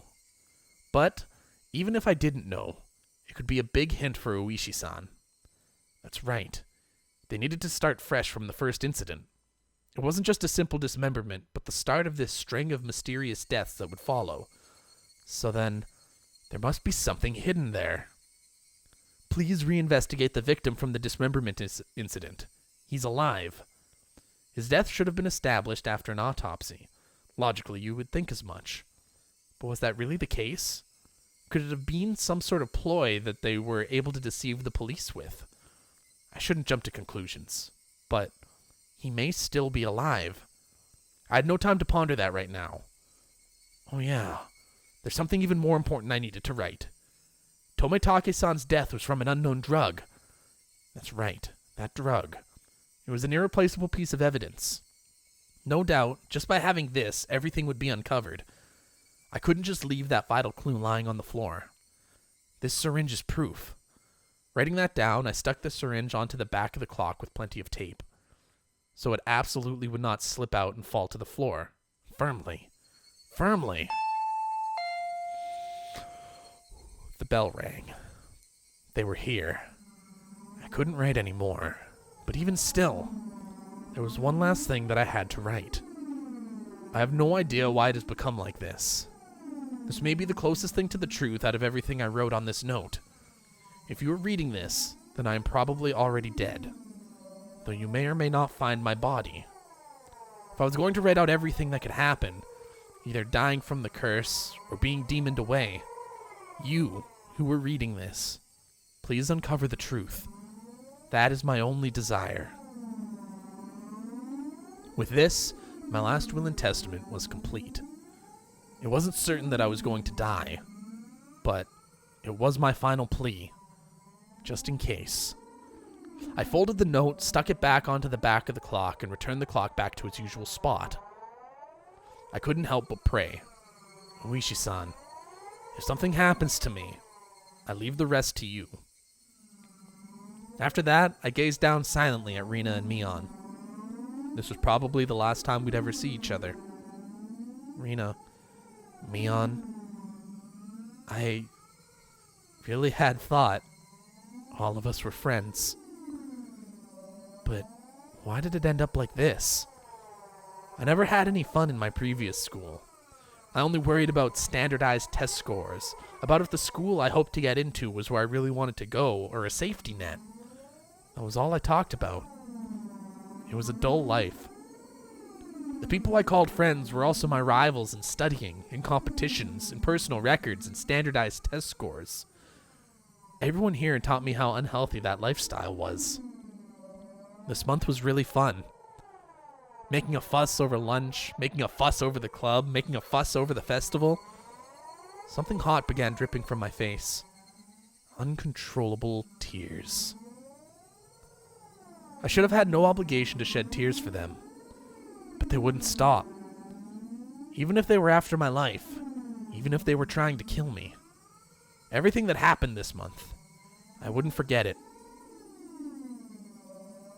Or could it be those happy days were all a facade as well? Was it all a trap, meticulously orchestrated up until today to ensnare me? Could it have been that I had just arbitrarily assumed that they were my friends? That couldn't have been the case. Both Rina and Mion, they really were my friends. Those happy days, there was nothing fake or unclear about them. Someone probably forced them to try to kill me. Or their minds were taken over, possessed by the supernatural entity known as Oyashiro-sama. Regardless, both Rina and Mion, they were the best friends ever. And when they were coming after me, it wasn't of their own volition. Wait, they weren't the kind of people to sell off their friends, regardless of whether or not they were forced. There's no way such a thing like being possessed by Oyashiro-sama could happen in reality. Then, did the real Rina and Mion come after me? What was I thinking? What a silly, dumb idea. Having beaten down both Rina and Mion, I was still debating if they were the real ones or fakes. There was no real or fake, only the reality that was before me. Rina and Mion were sprawled out at my feet. That was the only truth. I was only trying to twist the facts to my benefit, that I had beaten my friends to death. No matter how I spun it, it wouldn't change reality. Rina and Mion were both dead. It felt like there was a crack in the dam of strange emotions I was holding back. It felt like my calm state, which was nothing more than a bluff, had receded, and in that opening, insanity was leaking out. I killed them. I killed them. Rina and Mion. I killed them.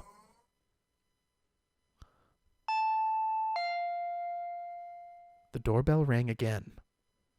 The unrelenting echo pulled me back into a state of composure once again. I didn't have a moment to spare. Quickly, I needed to get away. I didn't want to die. I would uncover everything after that.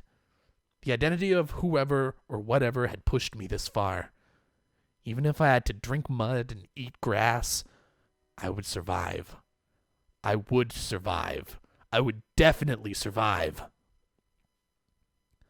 I killed Rena for that very reason. I also killed Mion. I went that far just to keep living, so I can't die. For my sake, and for the sake of the late Rena and Mion, I have to survive. I ran towards the door and grabbed my shoes. The doorbell rang again as if to urge me on. Behind this single, solitary door, they were there. Ooh. Keeping quiet, I headed towards the kitchen. Headed towards the back door. Before opening the back door, I put my ear to it and checked for people outside. No one? After I put on my shoes, I opened the door slowly so as to not make a sound. There he is! The back door! A piercing voice echoed out. That voice stabbed through me, setting my hair on end. I had to run. Get out of here, Keiichi! One after the other, I felt stuff like rationale and intelligence, those things you use when you have time to spare, spill out of me. I didn't feel any pain from the branches scratching my arms and forehead. My autonomously pulsing heart also felt neither fatigue nor pain. My entire being just wished to live. There was nothing else it desired. It probably had no complaints whatsoever, so of course I wouldn't feel fatigue. I just ran. Just recklessly rushing in the direction I was already heading. Even if nobody was chasing after me, I'd still be running like this. There wasn't a thought in my mind about where I was headed. Turning around, I felt a presence right next to me. That presence was, without a doubt, chasing me like a shadow. If I took even one misstep, I would be devoured. That's what I thought. So I didn't turn around. I didn't stop. I ran. At full speed.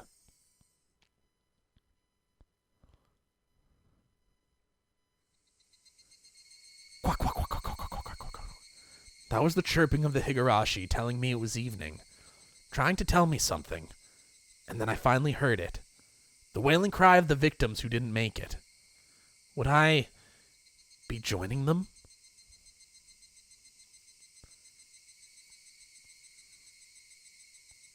Only the Higurashi knew. They knew everything. They definitely knew.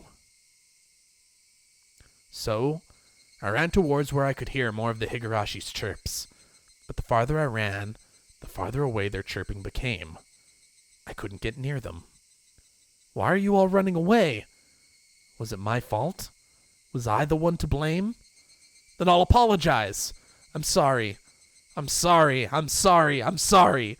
I'm sorry. I'm sorry. I'm sorry. I'm sorry. I'm sorry. I'm sorry. I'm sorry. I'm sorry. I felt that only the Higurashi knew.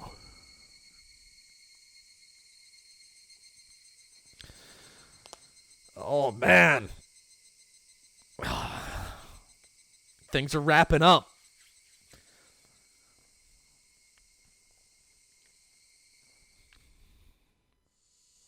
Ooh, I got an achievement. Yay. The smoking room was filled with a cloud of cigarette smoke. The expensive smoke filter gave off some crackling electric noises, but it didn't seem like it was doing anything at all.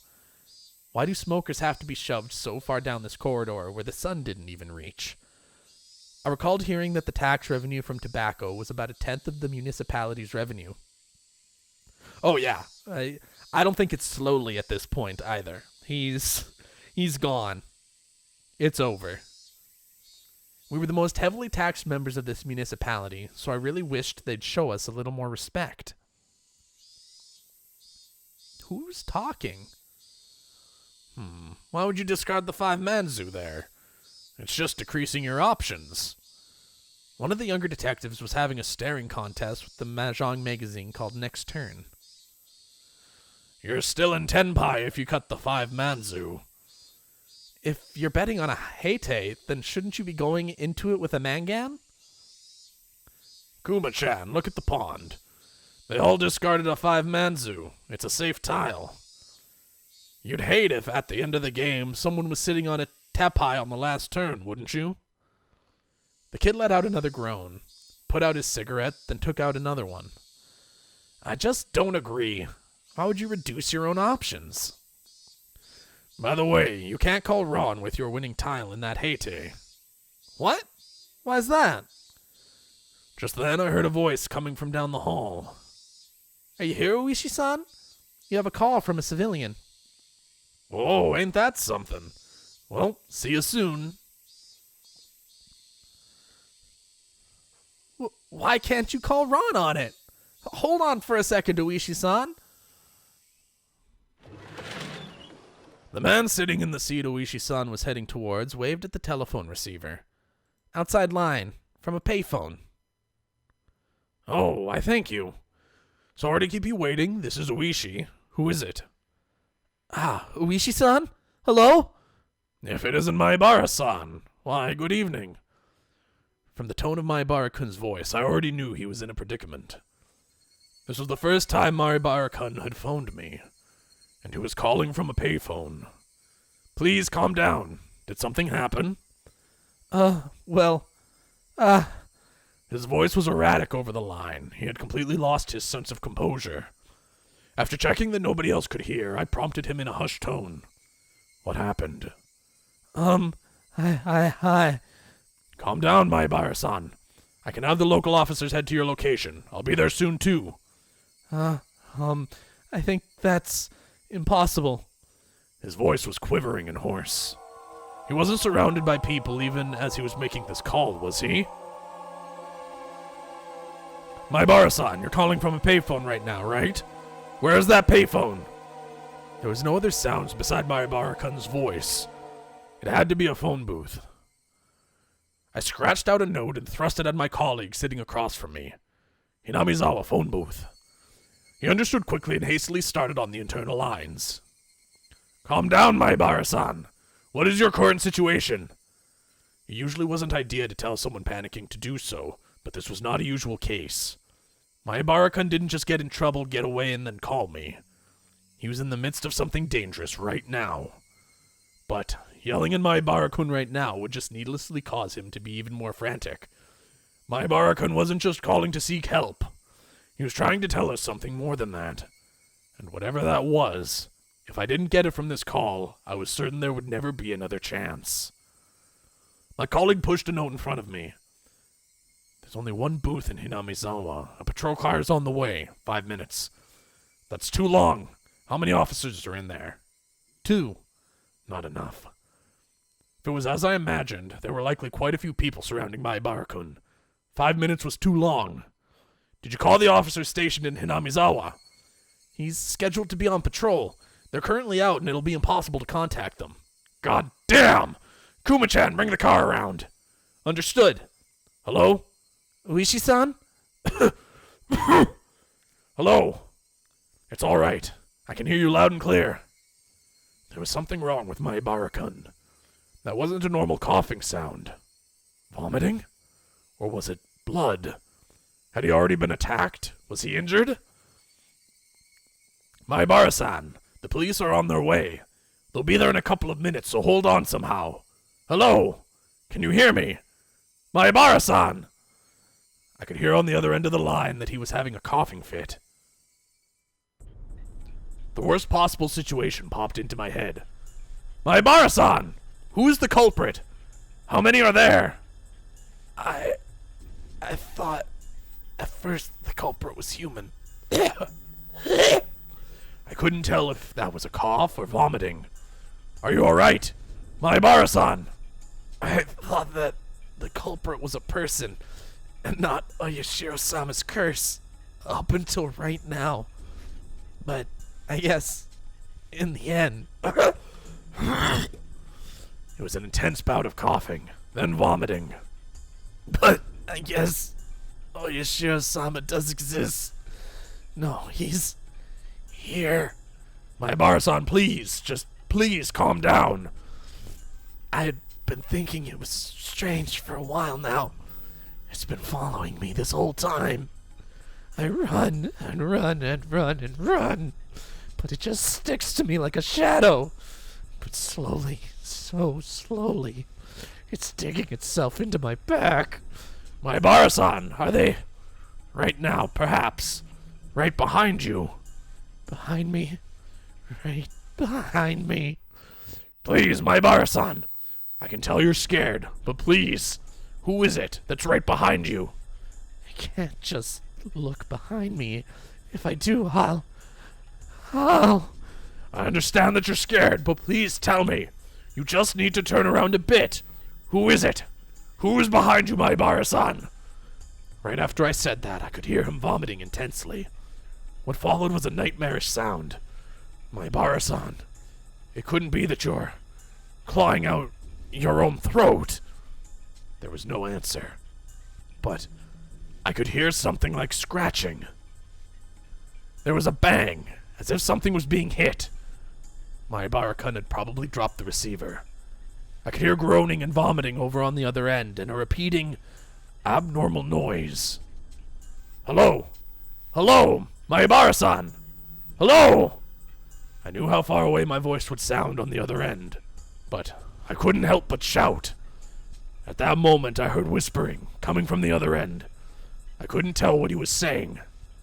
From the way he was saying it, was he talking to himself? Or was he talking to someone there? Hello? Maibara-san? Rather than whispering, it was some kind of mantra he was chanting over and over. I focused my senses, trying to pick up what he was saying. What was he repeating? What exactly? Beep! Suddenly, the line went dead. Did he use up his time? It was because it was a payphone.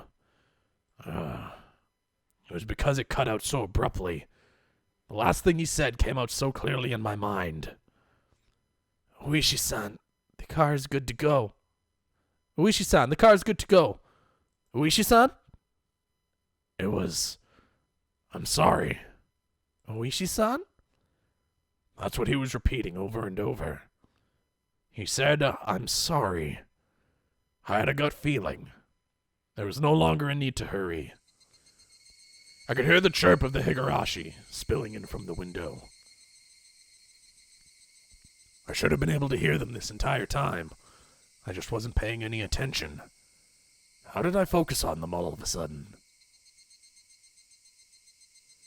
Were they trying to tell me something? Only the Higurashi knew. That's how I felt.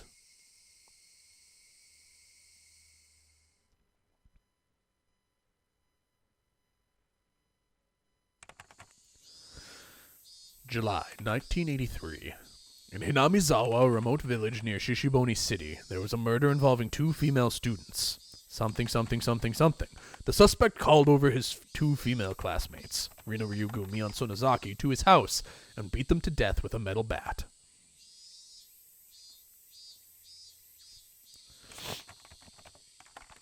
The scene of the crime was the suspect's room on the 2nd floor of his house. The inside of the room was covered with a significant quantity of splattered blood, and there were signs of a struggle with the victims.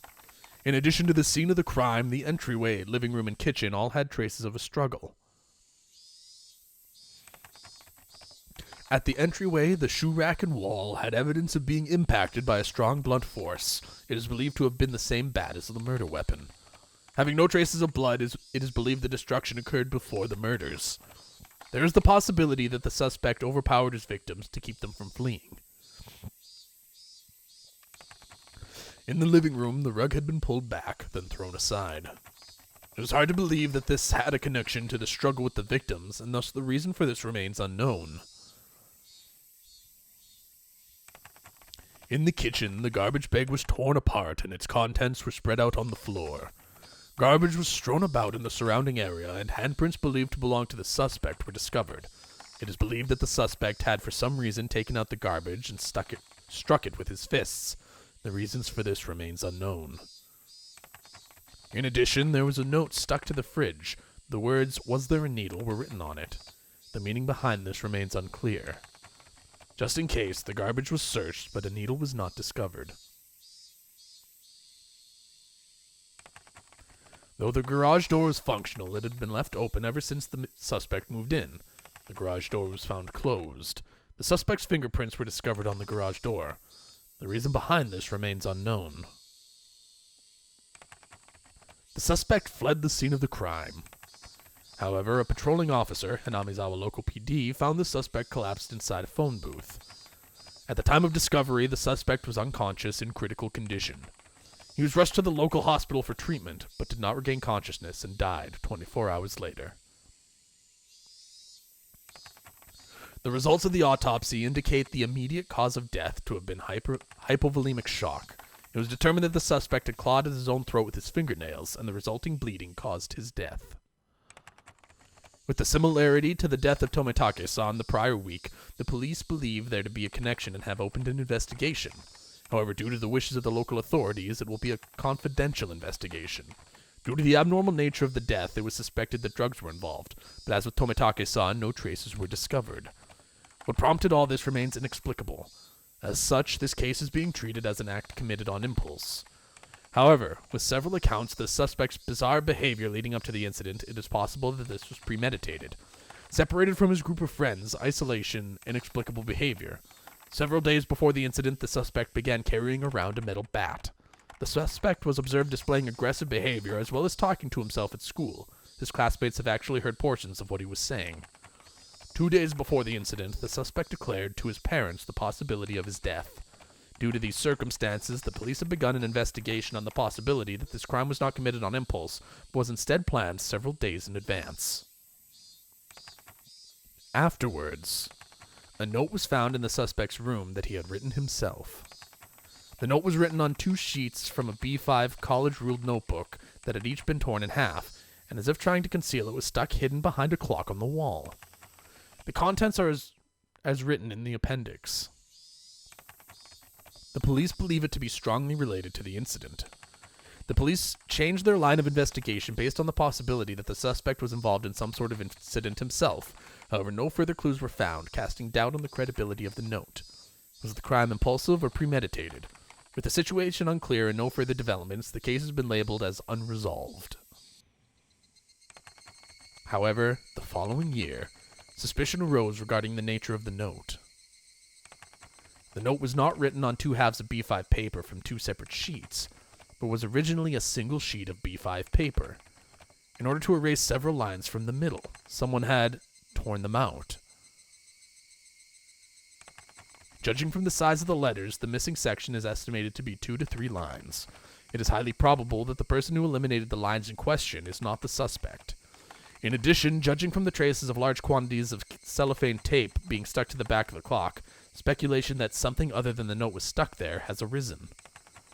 The person who first discovered the crime was a detective rumored to have a connection with the incident, Kuraudo Uishi. He underwent voluntary questioning but denies involvement in any damages to the note. The suspect's note. I, Keiichi Maibara, am in fear for my life. I do not know why they are after my life. The only thing I do know is that it has to do with Oyashiro-sama's curse.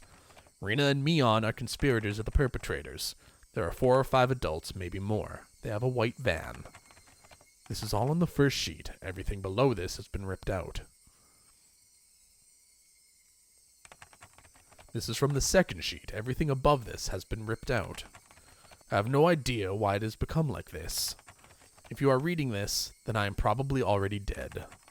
Though the only difference may be the presence or lack of a body. You who are reading this, please uncover the truth. That is my only desire. Keiichi Maibara.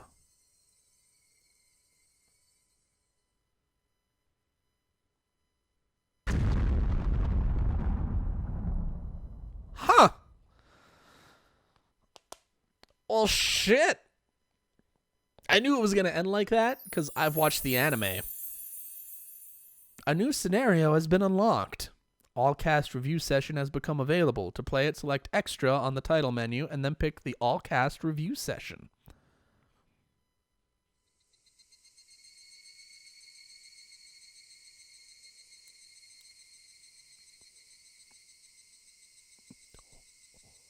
What? That's just it? That's just it? It's over?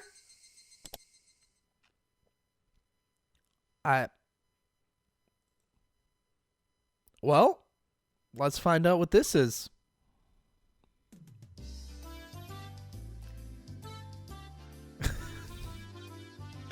Thank you for buying Higurashi When They Cry Onikakushi, a visual novel by 07th Expansion. How was it? If you enjoyed it even a little bit, it would make me happy. I fucking loved it, Rena. Even a little bit is stretching it. That incredibly dark ending made me angry, you know? Made us angry. As I understand it, this Onikakushi chapter is supposed to be somewhat of a prologue to the entire series. How could the prologue have such an incredibly dark ending? Yeah, but doesn't that happen sometimes? The player digging through the story in order to avoid a bad ending is the point of these types of games after all. It's still just the first chapter. I'm looking forward to the next one. What happens in the next chapter? Rena, do you know? Yeah, they said the next chapter will introduce another aspect of the story. That's a strange way of putting it. What does that mean? In this chapter, they introduced a string of mysterious deaths that were happening in Hinamizawa recently, right? The next chapter will introduce some of the history of Hinamizawa. With one strange event happening after another, I get totally lost. What exactly is Oyashiro-sama's curse about? Actually, what is Oyashiro-sama to begin with? They didn't explain it much. I haven't heard much about it, but I have kind of a bad feeling about it. It feels like it'll be another one of those scary stories where somebody gets cursed again. Tough luck, eh, Ki-chan? What kind of curse is he gonna get hit with this time? However, I am looking forward to seeing what kind of story it's going to be. Sorry for being late. My bad. Hey, everybody. Good work today. Oh, yeah. Same to you. Huh? Where's Ki-chan? Keiichi-kun is already off reading the script for the next chapter. It must be hard being the main character. Huh. That's too bad. He could have at least poked in to say hello. It's probably because he doesn't have any character art, so he couldn't poke his head in even if he wanted to. Rika-san, that's what we refer to as a personal problem. In any case, that story really was a lot of trouble, especially for Keiichi-kun and Rina-chan. Trouble?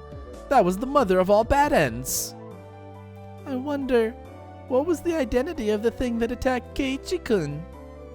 My theory is that it was the work of people made to look like a curse. But at the end, Keiichi made that phone call. Yeah, I also thought that call was strange. At that point, Ki-chan should have been certain that the culprits were people. That really was a strange phone call. It almost sounded like he was being chased by a ghost or something. Just from that phone call, it really makes me think that it was the work of a curse after all.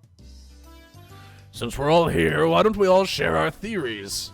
Let's start with Sonozaki-san. I absolutely believe it was people. I think it was a man-made incident that was just imitating the strange folklore floating around Hinamizawa. Certainly. Every year on the day of the festival, for another link in the chain of mysterious deaths to happen certainly is suspicious. That so-called chain of mysterious deaths is definitely somebody trying to reenact the folklore. Definitely. I think it was the curse. Looking at the scene where Keiichi-san went berserk in the entryway, and the last scene with the phone call, I just couldn't come to the conclusion that a person was the culprit. When you say it that way, it really wasn't the type of scene that would make you think it was the work of an actual person. Yeah, but even then, I still think it was a person who did it. That last scene and the one with the entryway, I think it might have been a delusional episode brought about by that traumatic stress disorder. I wouldn't know what's going on anymore, even if you didn't use such complicated words. In other words, Keiichi was so scared that he was imagining things. Then, what was the meaning behind that scene? What exactly was that mysterious presence behind Keiichi? A red herring. Redherring. Mi-chan, what do you mean by a red herring? Like old man Tometaki here said, that scene was the result of Ki-chan having a stress-induced delusion from being mentally cornered. To expand on that a bit further, it was a ploy to make the player think it was a curse. That's why it was a red herring. When you say it like that, but... Well, it just means that there's that possibility. In that case, the theory that Oishi-san proposed during the story, that it was a conspiracy by the villagers, was correct? What does the man himself have to say about that? Me? It makes you think, eh? Huh? I totally thought that Oishi-san would be behind the people explanation. During the story, I said it was definitely the work of people, but if a person really was to blame, that leaves a lot of loose ends. Like what? Let us hear what Detective Oishi-san's theory is. First of all, if a human is the culprit, then there has to be a motive. In other words, somebody has to gain something from it. So what you mean is, if this was the work of people, then there would have to be something gained from causing the chain of mysterious deaths? Exactly. I felt that someone could have benefited from the deaths of people related to the dam development, but the recent victims weren't related to that at all. First off, who benefits from killing Keiichi-kun? I see. If you say it like that, my case is kind of weak too. I mean, none of your money was stolen. There's no way it was human culprits. But that's not everything there is to it, right? Like Mi-chan just said, there might have been some sort of reason for them to reenact the folklore. Exactly. This wasn't a murder where you consider the typical motives. It makes me think that this was most likely some sort of ritualistic murder to reenact the bloodstained history of the village. So I'll ask the question of the hour. Who gains from this reenactment? It's not about simple benefit. It's a more psychological reason. I think that maybe this was an act of revenge. Something native to the region. Fate was unable to be fooled this time around. I see. A member of some repressed family looking to air out an old grudge of their ancestors. Something like that? I don't like that. Then what is it? Could it be that you're leaning towards the curse explanation, Oishi-san? That's right, that's right! The man playing the detective said so! It's decided! It was a curse! If, like how Maibara said during the story, it was the case that Oyashiro-sama possessed Rina-san and Sonozaki-san and committed those acts, that would fit the evidence the most, as much as I hate to say it. Actually, I'm of the same opinion as Oishi-san. I can't come up with any other explanation for the normally kind Rina and Mi-chan to suddenly start acting strange like that. About that, it may sound strange coming from the person herself, but I think that I, Mion, did it. I don't get what Mi is saying. I'd like an explanation. Oh, sorry. In other words, I think this may end up being a really cruel story. Huh. Wait, Mi-chan, you don't mean... If you follow the trail of evidence to the very end, that's how it would seem. I also have my suspicions. In other words, Rina-san and Sonozaki-san both actually had those personalities to begin with, and were merely deceiving Maibara-san. Am I right? I don't like that at all. This is all the curse's fault. Rina-san and Mion-san and everybody else are all kind, nice people. I think that too. I think that Rina and Mion-chan are really good people at heart. Oh my god, all these voices. Bear with me for a second.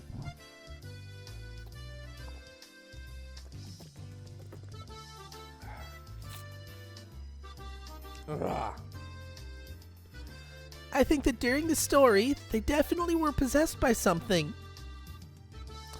So, Rina also thinks it was a curse.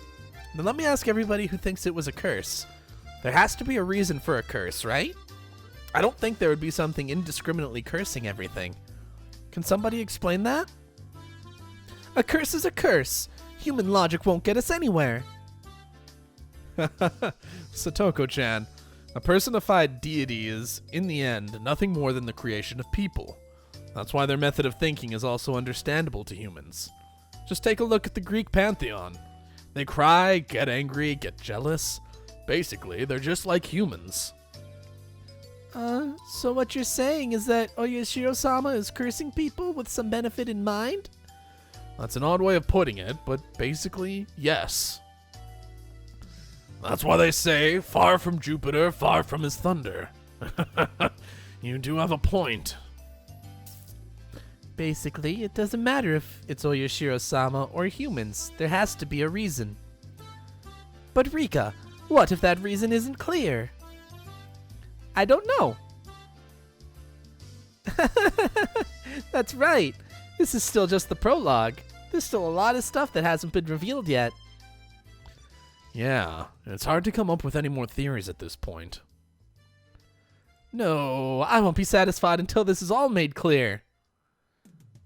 Mion-san seems rather particular about this as well. We'll just make the best of what we know. Doesn't this feel interesting? Like the club a little bit? Ah, yeah. If you put it that way, it does seem interesting. Well then, let's summarize. Let's see, I think it was a curse. Tomitake-kun thinks it was people, right? Yeah, I'll go with it being people. I also agree with the people explanation. That's not to say I hate such fantastic things like curses, but in this particular case, the connection to a curse is a little weak. 2 for the people explanation then. Rina-san was on the curse side of things, right? Yup. Satoko-chan and I believe it was a curse, right? Yeah, I get to hear this fucking banger one more time. Yeah, I think it was a curse. People who say that Rina-san and Mion-san were evil to begin with are more befitting of a curse. Well, I don't want to believe that my own personality was that twisted, but I have to be cool when I'm in club mode. If I base my choice on just emotion, I'll regret it, you know? Well now, it doesn't really matter which side you pick, does it? Huh? Rika-chan hasn't said anything yet. What do you think? I don't think that Oyashiro-sama is a bad god. Huh, that's an interesting opinion. I don't want to worship some bad god that just curses people. I'd like a generous god more than one that curses. That's right, Rika-chan is a shrine maiden. Yep, good opinion. Then what? If Rika-chan doesn't believe that it was Oyashiro-sama, then do you think the perpetrators were human after all? We'll just go with that. Well now, that means the votes are split right down the middle. So half of us think it was a curse and half of us think it was people? Rina-chan, just for reference, what did the test players who played the beta version think? Yeah. There were a lot more people who believed in the people explanation. See, right there. Our veteran comrades are cool, collected, and very observant. But the beta version only finished partway through the story. That's right. Even the people who played the beta might change their minds if they got through to the very end. What should we do then? This means that the opinions are still split. It's no fun if we don't settle this. We need there to be an odd number of judges, in other words. We need one more opinion. Oh no. Oh no. Oh no. Ah, perfect timing then. Why don't we ask Keiichi-kun himself? Let's call him. Oh no. Oh no, I don't want this to be my first decision. No. The opinion of the victim himself is very valuable. Since that's decided, it's time for the phone. Oh god. Oh, I'm so nervous. Oh my god. The whole game's been building to this point. Hello, Keiichi-kun? It's Rina. Are you busy with work right now? Yeah, really busy. Just when I thought I'd get a break because the chapter's over, it's already time for the next one. How's Ki-chan? Busy? Yeah, he's moping. I can hear you, you know. Must be nice having a wrap-up party. I wanted to go too. You can come if you get some character art for yourself. Rika, that's a secret. Sorry about that, Keiichi-kun. Anyways, during the current chapter, Keiichi-kun, didn't you die? We were just talking about who the culprit might be. Basically, we're deadlocked on whether it was people or Oyashiro-sama's curse that killed you. I'm really sorry, even though you're busy reviewing the script. Keiichi-kun, which do you think it was? That's obvious, isn't it? Which? Is it both of them? Targeted by suspicious people from the village, and then cursed by some strange Oyashiro-sama on top of that? It's both humans. Isn't it both of them? Oh, this is me. I'm gonna double take that line. Isn't it both of them? Targeted by suspicious people from the village, and then cursed by some strange Oyashiro-sama on top of that. It's both humans and a curse. Everybody's just picking on me. So very, very pitiful. Next time, I'll pat you on the head for you.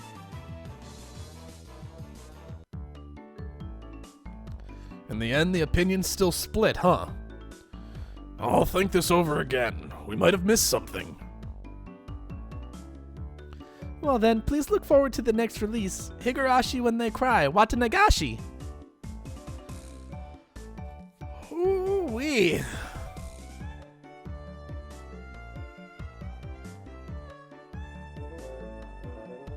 Is that it? Is that all this was? Just a nice fourth wall break? Yeah. Yeah, that was it. In the end, I never made a decision. So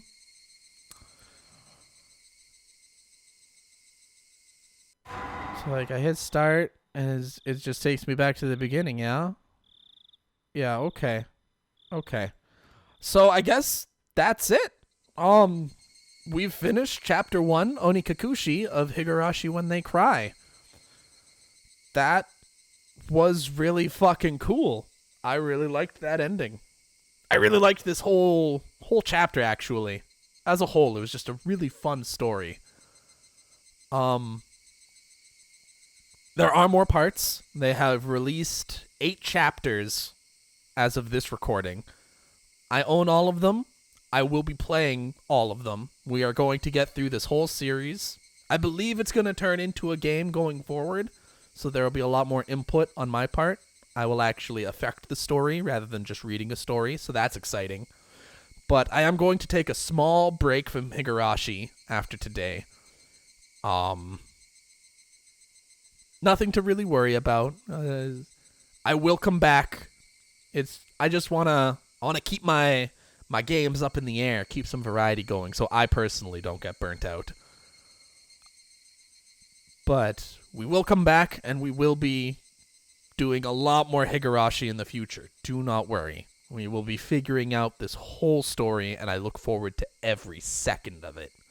This was so much fun, and I'm so excited to continue it. But that will be all for today. That was a really long final chapter. It was nice to give it its whole own part. If you enjoyed this stream, please consider giving me a follow if you haven't already.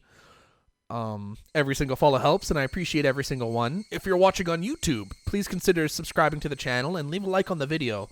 Leave a comment down below. Do you think it was people, or do you think it was the curse of Oyashiro-sama?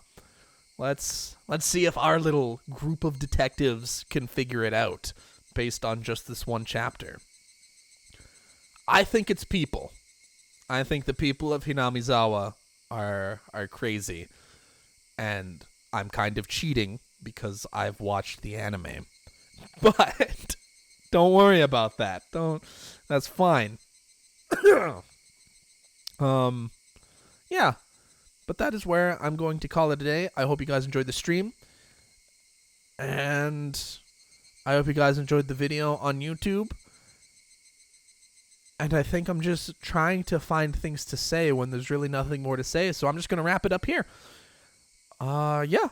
So I will catch you all next time. We will be playing something new next time. I stream every day, 7:30 p.m. Pacific time. So I will be back tomorrow.